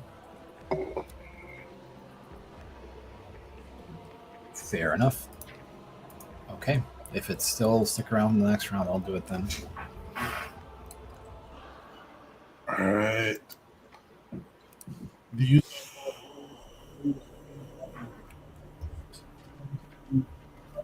You're muffled and underwater. Am I muffled? Oh no, now we're good. Now you're good. Oh, it's my bad. I've got to I got to move my Foundry screen because whenever I look towards it and speak, my mic doesn't pick it up well. But yeah, so with that, the user of Vog's going to race out towards you, and he's going. You see him kind of lift his staff, and you see poison kind of spit from the end of it. Unfortunately, give me another dexterity saving throw. Who's that to? To yours.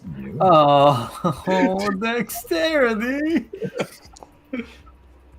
Hey, I got one. There you go. You feel the force flowing through you. You see that poison coming. You're able to dodge aside. And you see the Vog grunt and then whip his staff towards you and slash out twice.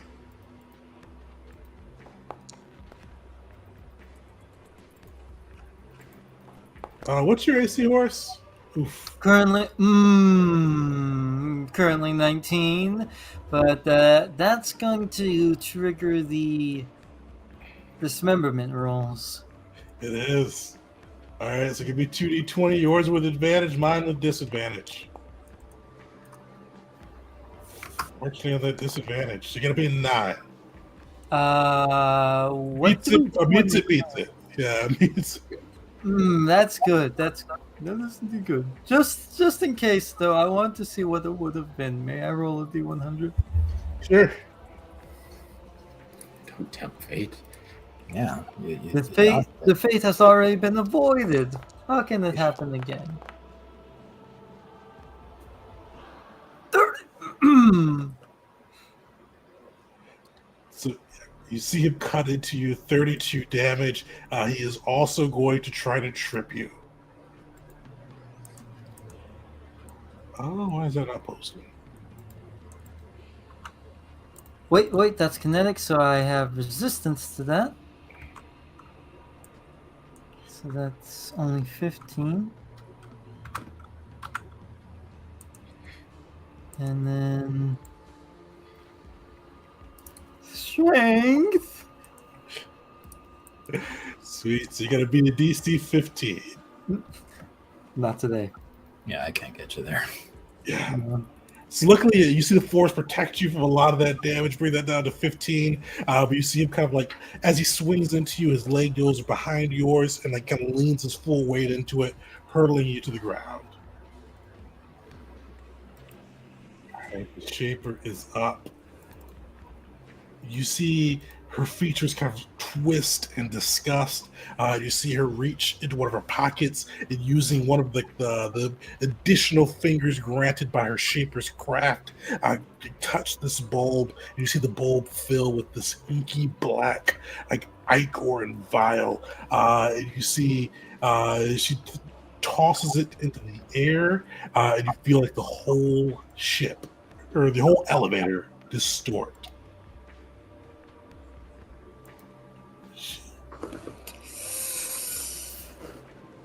You four or you three, give me a Constitution saving throw DC 15 as she uses her Shaper's abilities to cause the elevator to turn its own gravity inwards. So funny enough, Horace is good at Constitution. Yeah. That's beautiful. I have something to help against this. I'm going to use Forceful Vigor to change this to a Strength Ooh. saving throw. Nice. Nice save, Malachi. The 19. Solid, all three of you guys. You feel like as like she throws that bulb into the air, and you see the elevator shake and begin to kind of pull on you with its own kind of just gravitational control. You're able to fight against it. All three of you guys emerge unscathed, undisturbed as you kind of end its pull upon you. And that is her turn. Malachi, you're up. All right, Malachi is going to cast Saber Storm, and at the same time that he does that, both of those sabers are going to lunge forward at the Voxen while he is making his way over here. And as he goes past Vars, he says, "We need to get to Horse now." And I'll take one step here. I am going to quicken Force Lightning and shoot it at all three of these guys right here. Nice.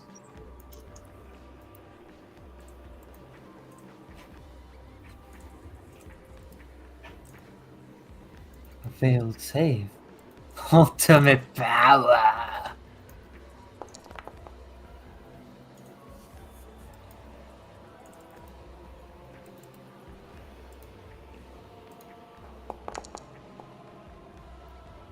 Sweet. The one in the middle will save. The Voxen and the other will fail. And the one in the middle, yeah, you take him down. Even with the save, that is enough to bring him out. How does it all look, Malachi? I just kind of reach out with the force, and you see this distortion around me, darkness, and I walk towards Vars, and you see two of the light daggers that I have start whirling around my go straight into the Voxen and pull out. I still need to roll those too, by the way. I forgot that. Assuming they hit. But I just kind of like menacingly walk by Vars, and I'm just like, we need to get to Horse. So 2 light blade attacks. Do this. First one, that's a miss. Dismal. Wonderful. They're not my best weapon, but they're just for show anyways. So they're just there. They're like swatting flies.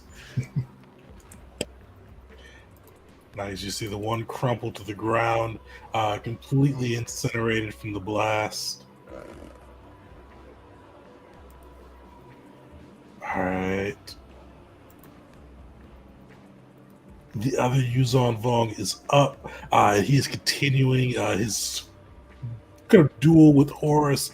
This time you see him flick his amphistaff up, the snake head opening, and you see poison billowing out at you. Give me a dexterity saving throw, Val.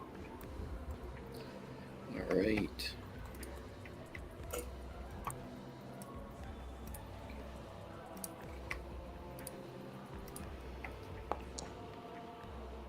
Nice. Yeah, you are used to these Vong tricks. You know he's going for that before he even knows he's making that move. And you see him slash into you, trying to get behind your Defil Mimicker with his last 2 blows. That last one he connects. I'm going to use my reaction to increase my AC against that. So All right. Oh, it is I believe the Duelist Master.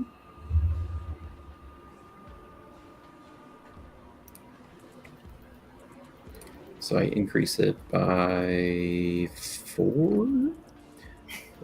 Yeah, when a creature hits you with a melee attack, you use your reaction, add your proficiency bonus to your AC. So Nice. that's 25 against just that attack, though. Sweet. Yeah, you were able to block that through. Oh, sweet. That's his turn. You're able to stop him in its mist as he tries to put you down. The Voxen Malachi, you see it is bloodied and battered after you release that lightning, but it is locked onto your scent.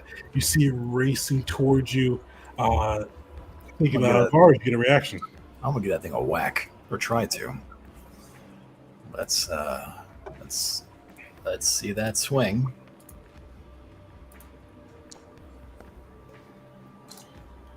Let's wait before you say no to that swing.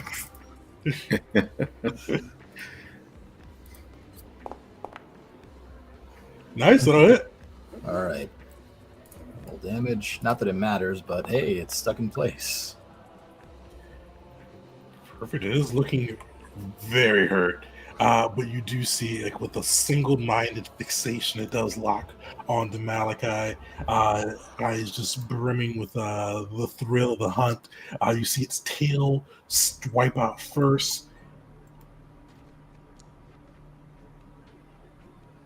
Which will hit. Malachi, give me a 14 DC 14 Constitution saving throw to avoid being paralyzed. Nice. You will save on that side. Just take 9 damage as it strikes into you.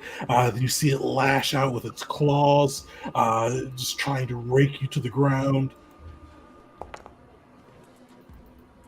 which will miss. And then finally, you see it trying to bite into you.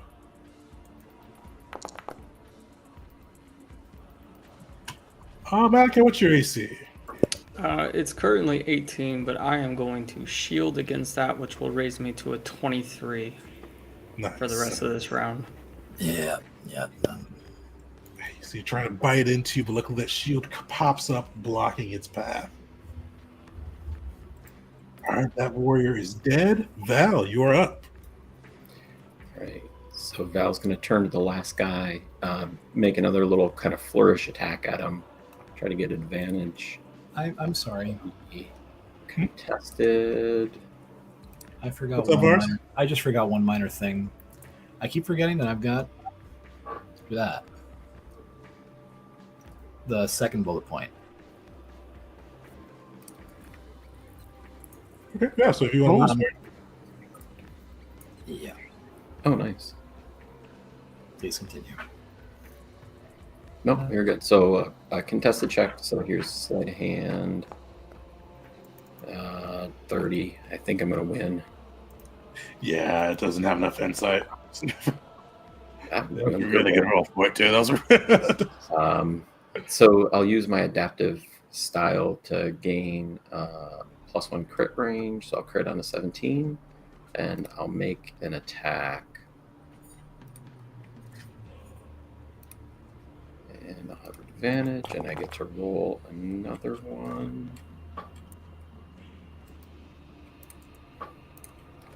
Just fish for it a little.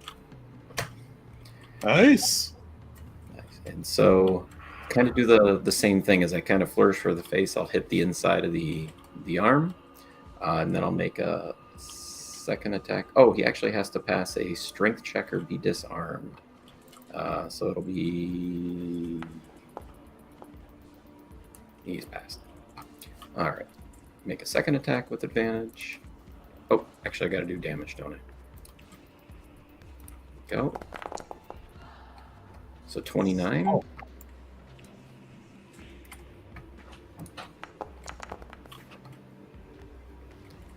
Ooh, I actually need the D20 on this one to hopefully hit.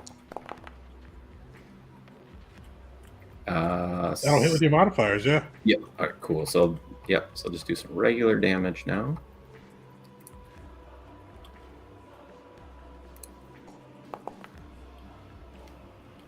And not fantastic. So he'll kind of go for the leg, and I'm guessing Yusung Vong saw that coming a little, so he doesn't take. Honestly, it's enough.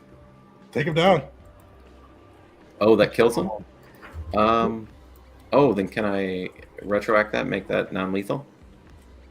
Oh, sure. So the guy didn't earn death. So he'll kind of swipe across his face as a distraction, slash him across the inside of the arm, and then just kind of smirk at him and say, Val has, or you have not earned death from Val yet today. Maybe next time you will. And maybe those kind of knock him out. You see, like, pain on his face, but, like, shame, like, reeking through. Like, he can deal with the pain, but you see a lot of shame just piling up as those last moments of consciousness kind of flow through him. Right, and I did not think I was going to kill that guy, so I'll move. Real, I should have read more of this before. The last bullet point. So that thing got all up in Malachi's face. He had another enemy. It would have been an extra 8 damage. So,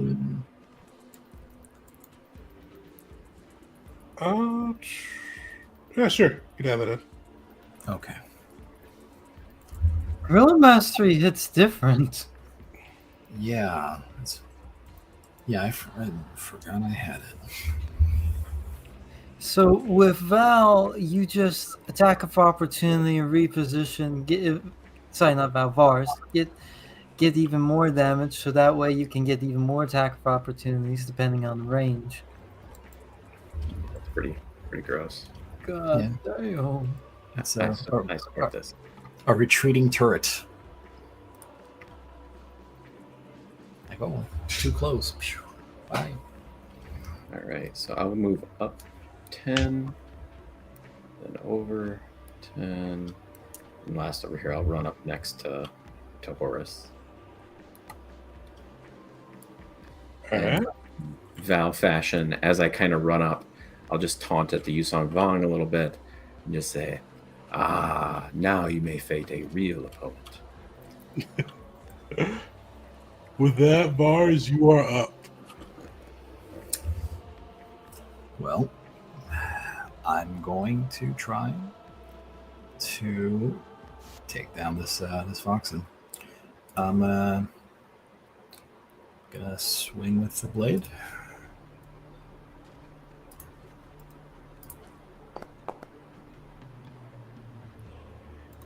You see the Voxen just narrowly avoid it. All right, then I'll give that another try. Nice little connect. Okay.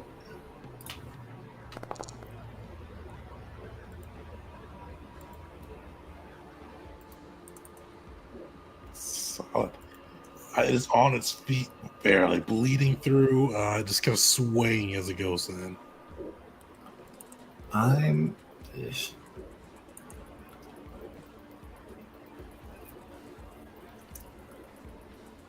You know what? I never do this. I think I can. Where is that? Oh, it's the features. Duh.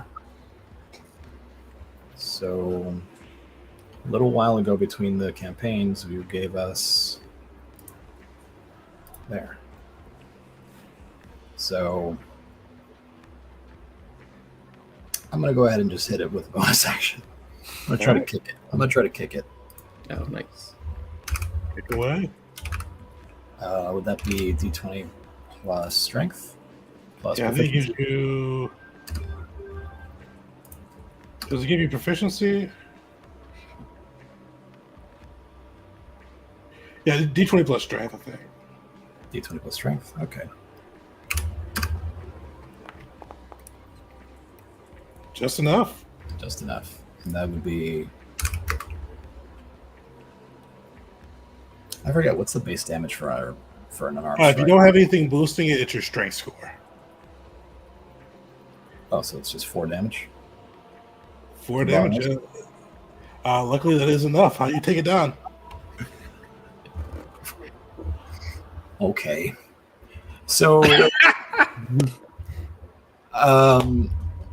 after like trying to like swipe at it and like just seeing like, why won't you die? I wanted to think like a downwards, like a hurricane kick almost, just like a yeah, and then just the head continues going down to the ground. Then it just Vars maybe regrets that because now his boots are gross. Your boots are gross and definitely have a little like an acidy smell to them now. Yeah. All right, the hell with it. And he'll move. Before you do that, is it possible that I can retcon my move? I forgot the other one was up. I just wanted to kind of move over on this side instead. It's okay. It's no biggie. Unfortunately, not on that one. Yeah. You're good.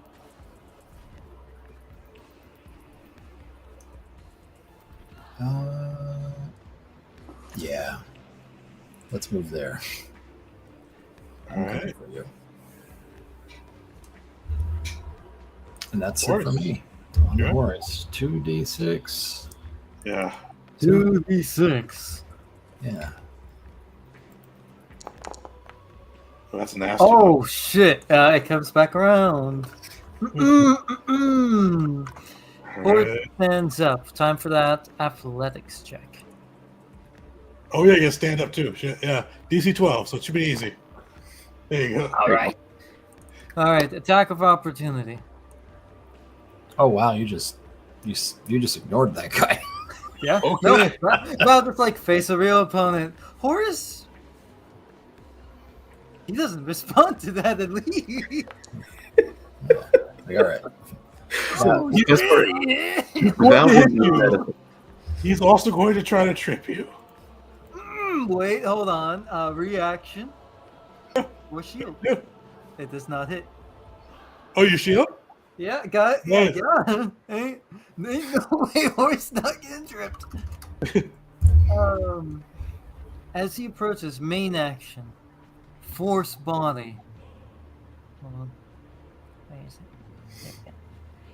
What's that Force do again? body, which allows Horus to use his health also as a resource, half and half. And then bonus action, quick and cast. He can't use a leveled power for this, but he can still use a cantrip. Defensive technique, Nice. to which he will swing at this one here.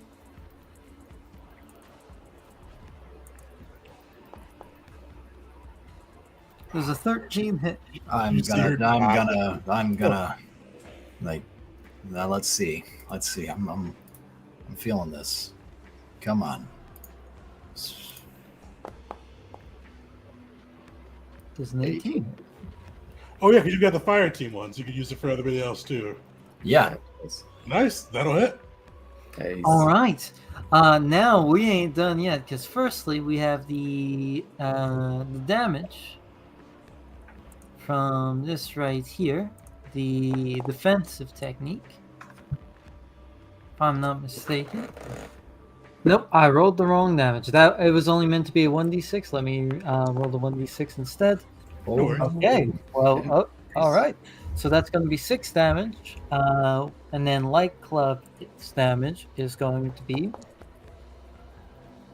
12 fire. And we ain't done yet. Smite, which is going to be 2 more points for 2d8.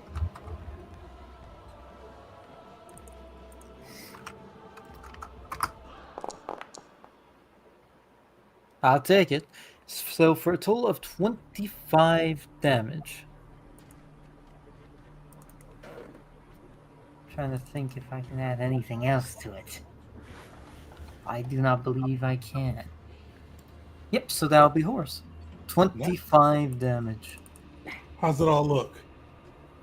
So as he's coming in, he's raising a saber high, about to strike down, but with the guidance of Vars, he's able to meet his find his mark and just cuts into it with all the power the force can bring.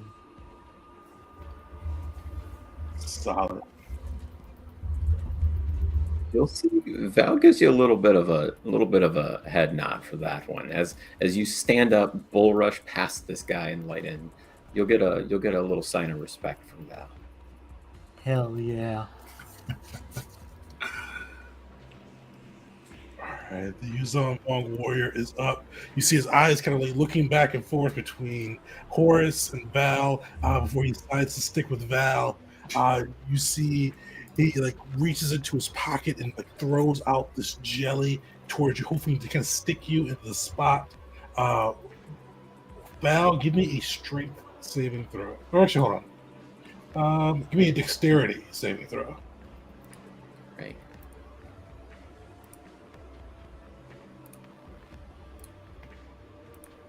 Did Malachi get removed from initiative somehow? Yeah, you Yeah. were at the end. Oh, Yeah, I had a 5 initiative. I'll re-roll, but I had a 5. Sweet value. Avoid the jelly. I can avoid being restrained to the floor. He lashes out at you twice with his amphistaff.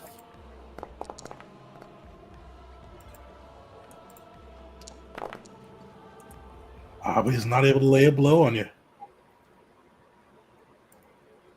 All right.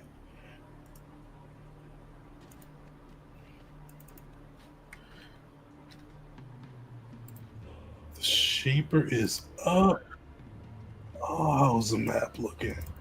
You see, she looks pretty hurt as Horus comes up and wallops her. You see, she kind of like reaches into her pocket again. Yeah, she's going. Like you see her just choose violence here. Oh shit! Is that point blank?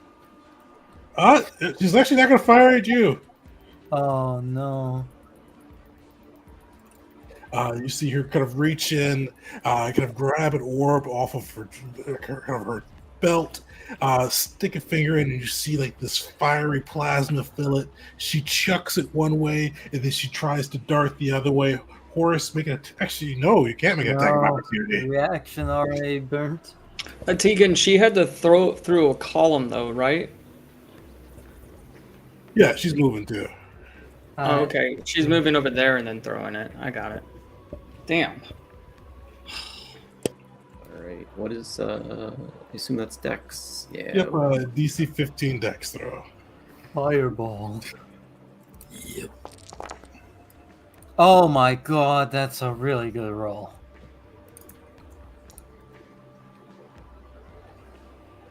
Oh no. My luck had to run out. Oof. Yeah, so you see it catches Val and Malachi by surprise. I can't do much for Malachi, but I can throw a defiant at Val. I don't know if that's Oh, DC 15. That just Don't one do of it. them? Yeah, Yeah. Nice. I'll spend it. Keep you on your feet. Try to.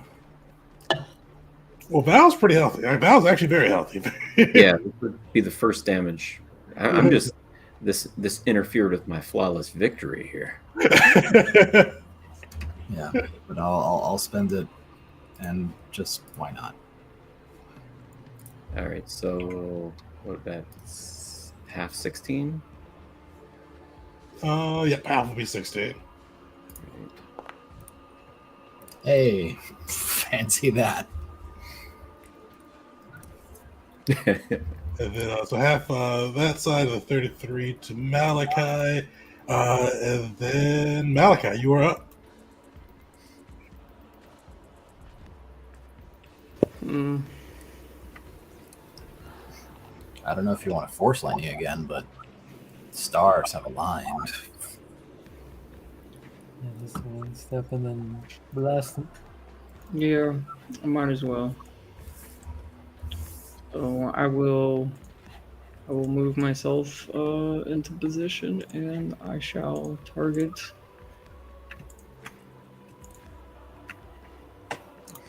Force lightning.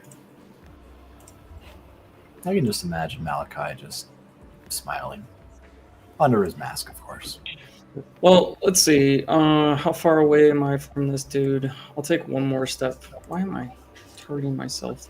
I'll take one more step forward, and I'll attack the guy in front of me. It doesn't matter. They're not gonna do shit. Force lightning as an action. Boom shakalaka.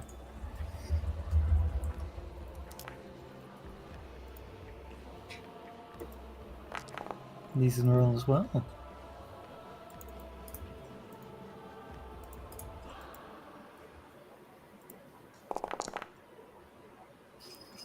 Hey, Sweet. The shaper will fail. This warrior will succeed. How does that all look, too? Well, Malachi is still reeling from the flames, and he's not looking good right now. But he comes back with full rage mode and shoots more lightning, saving his best for later. But right now, lightning seems to be doing the trick. You guys smell flesh just kind of burning and the smell of burning flesh fill the air as Malachi unleashes another bolt of lightning. And then Val, you're up. All right. Val's super annoyed that this flame just caught up his robes, interfered with his fight, and so he's going to he'll take an opportunity attack to run up and attack. poor Vong. No one has considered him a threat. No one wants to play with me. Oh, Jesus. order. He does have attack of opportunity. He will take. But didn't he already take it? No, that's right. Horus is before him. Yeah.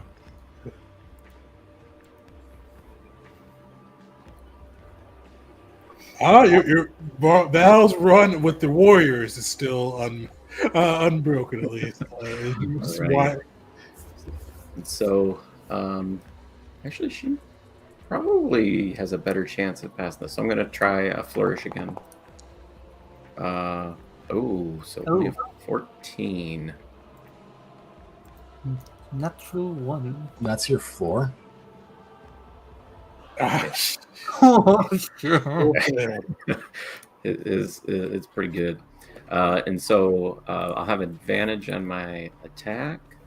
Oh, Val wasn't even trying and she still failed. God, it's like I'm gonna hit you. Yeah. That's the equivalent of what you did. Faked you out. Right. You get one more d20. And don't you get Alright. well, it's only if it hits, right? When they're both the same. I would have to replace one of these for my feature, so I would have to replace a 2. So a 20, what would be it? Is that a 21? Oh, yeah. Yep. All right, so I'll throw out some damage here, and I'm gonna throw. You know what? Why not? I'm gonna throw power into it. What happened to my powers?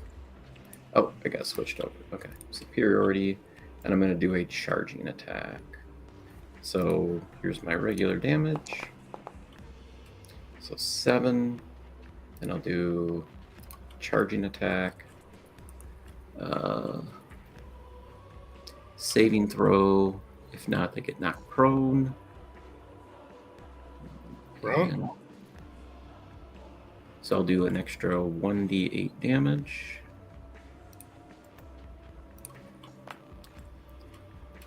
So another 2. So 9 total, and then I'll make my second attack, and I'll have advantage because she's prone. And I didn't call out that I used it, so I won't take that. So that is not a crit, but I'll re-roll a 20 to see if I can fish for better. Is 18 a crit for you? The game just it likes me today. Yeah. Next session is going to be bad. So Well, I feel like Val and Vars both need some good luck after some of the past few sessions. Yeah. it's true. Yeah, it's like the odds are stacked in your favor. Odds are stacked in your favor. Haha, just kidding. Get wrecked, idiot. But that is enough. How does Val take her out? So she did earn death. She smeared my robes with her fire. So he's gonna run up, ignore the warrior in front of him. The first attack will kind of go in, sweep her feet out from under her, and as she's going to the ground, I'll just kind of take and plunge the sword into her heart as she's fallen, pin her to the ground. All right, Vars, you are up. There's one Yuzon Vong soldier left. That guy. Nobody wants to talk to that guy. Everybody's pretty much been down on him. Yeah, I don't even want to get close to him. I'm just gonna shoot him. I'm gonna let's fire off 2 shots. But hey, fire. Inventory. I don't know. These are loaded with a cryo cell, so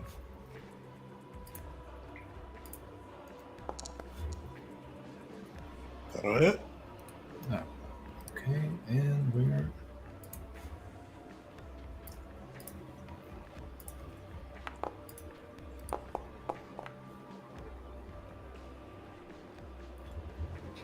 so DC 14 con.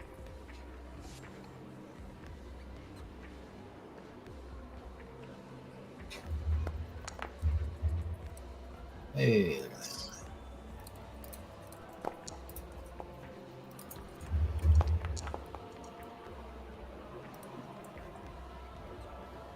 That second will miss. That's fine. That's fine. All right. How does it all look for Vars, too? Just Var just walks up. It's like, oh, this is it, and just he's not even really paying attention to him. He's kind of like turns to Horace, like, how long do you think the elevator is going to take to get to the bottom? And just pops off the shot. Like, he's not taking this guy seriously. Nobody's taking this guy seriously.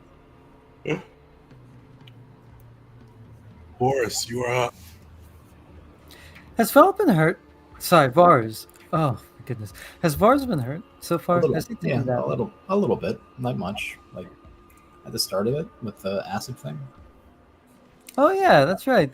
So it looks like Horace is charging something up as he simply muses and goes, perhaps once we go down, we should prepare for the next assault. Also ignoring the guy, and he'll cast Beacon of Hope.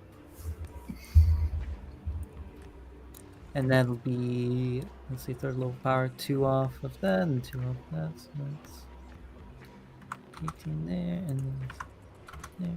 And as a bonus action, he'll quicken cast Give Life.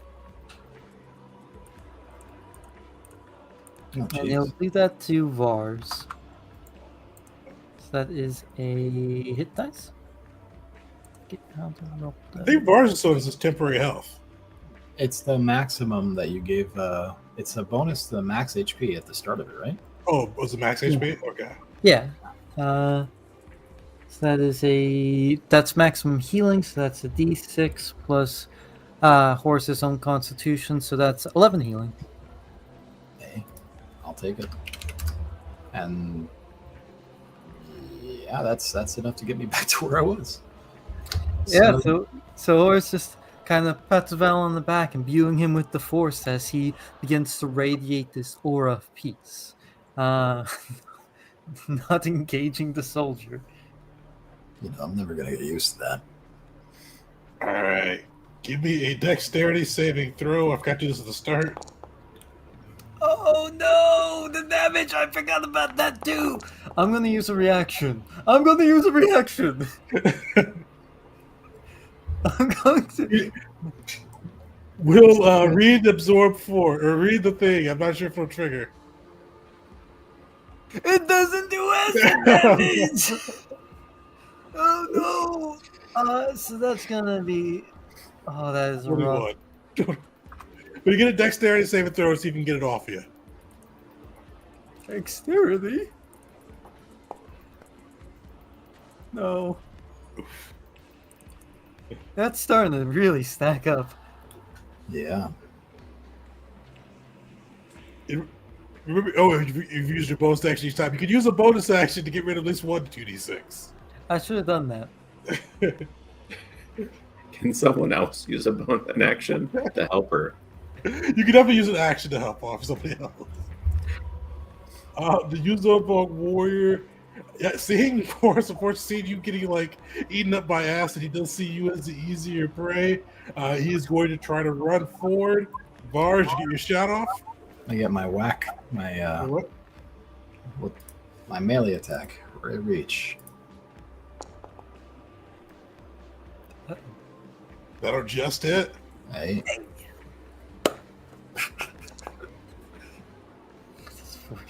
Just offhanded, you're still here?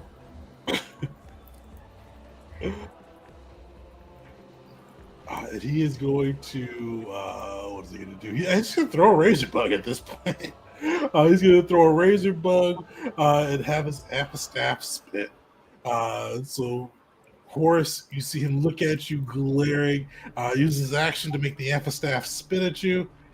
Give me a dexterity saving throw. Oh. Nice! Hey, there you go. You dodge through it. And luckily you're not blinded, and he's going to throw his razor bug. Dexterity! Never mind, we're good. There you go. Hey, No, the force I imagine rather than dodging that, it's just hit Horace and do nothing, like how stuff normally does to him. It's like Horace is not giving this man the time of day. Just like it's a you're dodge. blocking it with your saber or something. Just oh my god. But Malachi, you are up. Alright, nobody's doing anything to this guy, so I'm just gonna put him out of his misery, I guess. I'll make two, I'll use a power. I'll use Necrotic Touch on him, through Deceptive Strike, so one of my light daggers just lunges out at him and it'll do 2d6 Necrotic, assuming that it hits. So here's the attack. That'll It'll be 2d6 for 5th level. It'll do 6 necrotic to him, and I also get 6 temp HP. That's my turn. Alright. Val, you are up. Could you put down the lone remaining ball? Yeah, so Val stands back up and turns around. He's like, "Oh, you're here." He'll come up. He'll do another flourish to try to get advantage. So sleight of hand. Right, 18. This was prepared. This was Nice. He's seen the trick. Yeah, and so he kind of does the same thing he's been doing all fight, and kinda catches him off guard a little bit here. Oh no. So first one is going to miss. He'll make one more attack. That'll hit. All right. And give me some damage. So he'll do 14. Nice. This guy is looking rough. All right, that's his turn. All right, Vars, you're up.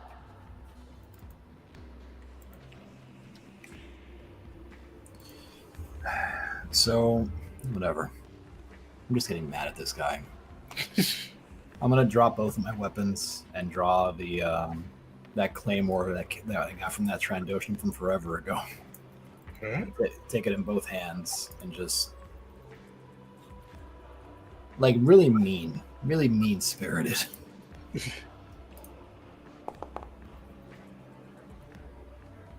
That'll hit. And just like no finesse to it, just shut up, we're talking. That'll hit. You see his armor protects him a bit, but he's definitely feeling it. He is barely on his feet. The second one you see, he just. I am going to add to that. Are you sure we can save our resources? But You're for right. a bit, do you want to add to that? You're right. I'll action surge instead. No, I kid. Like,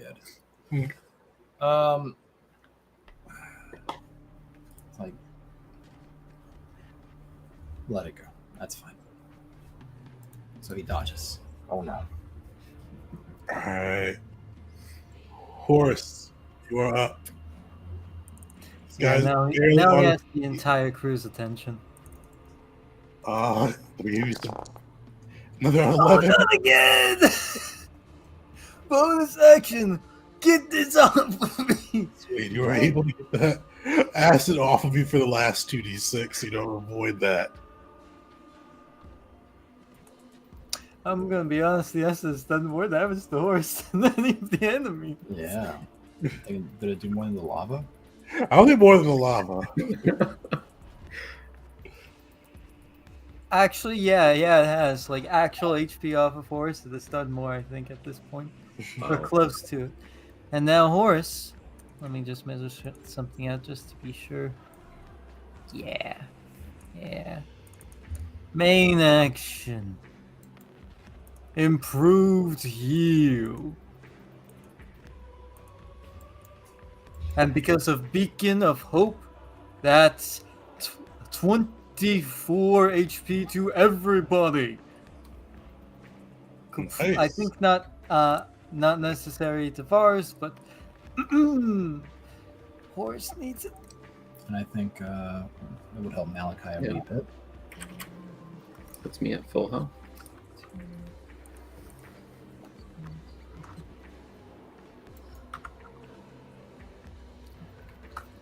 Okay.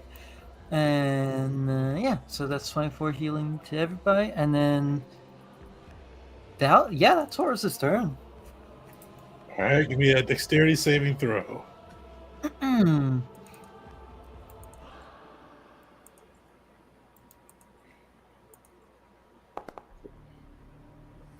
Maybe I should invest into dexterity. Maybe a little bit. Just a little bit. Flavored horse is like almost a like force ninja style thing. No dexterity. The Vogue is still up. He's out of thud bugs and razor bugs. He's gonna have to keep using those half-staff poison spit. Horace, he is locked on you. Not the acid. Oh yeah, there's more acid to it. I didn't even think of that. No. But you dodge it again, and he just swings twice. Oops, not with his stud bug, with his half-staff.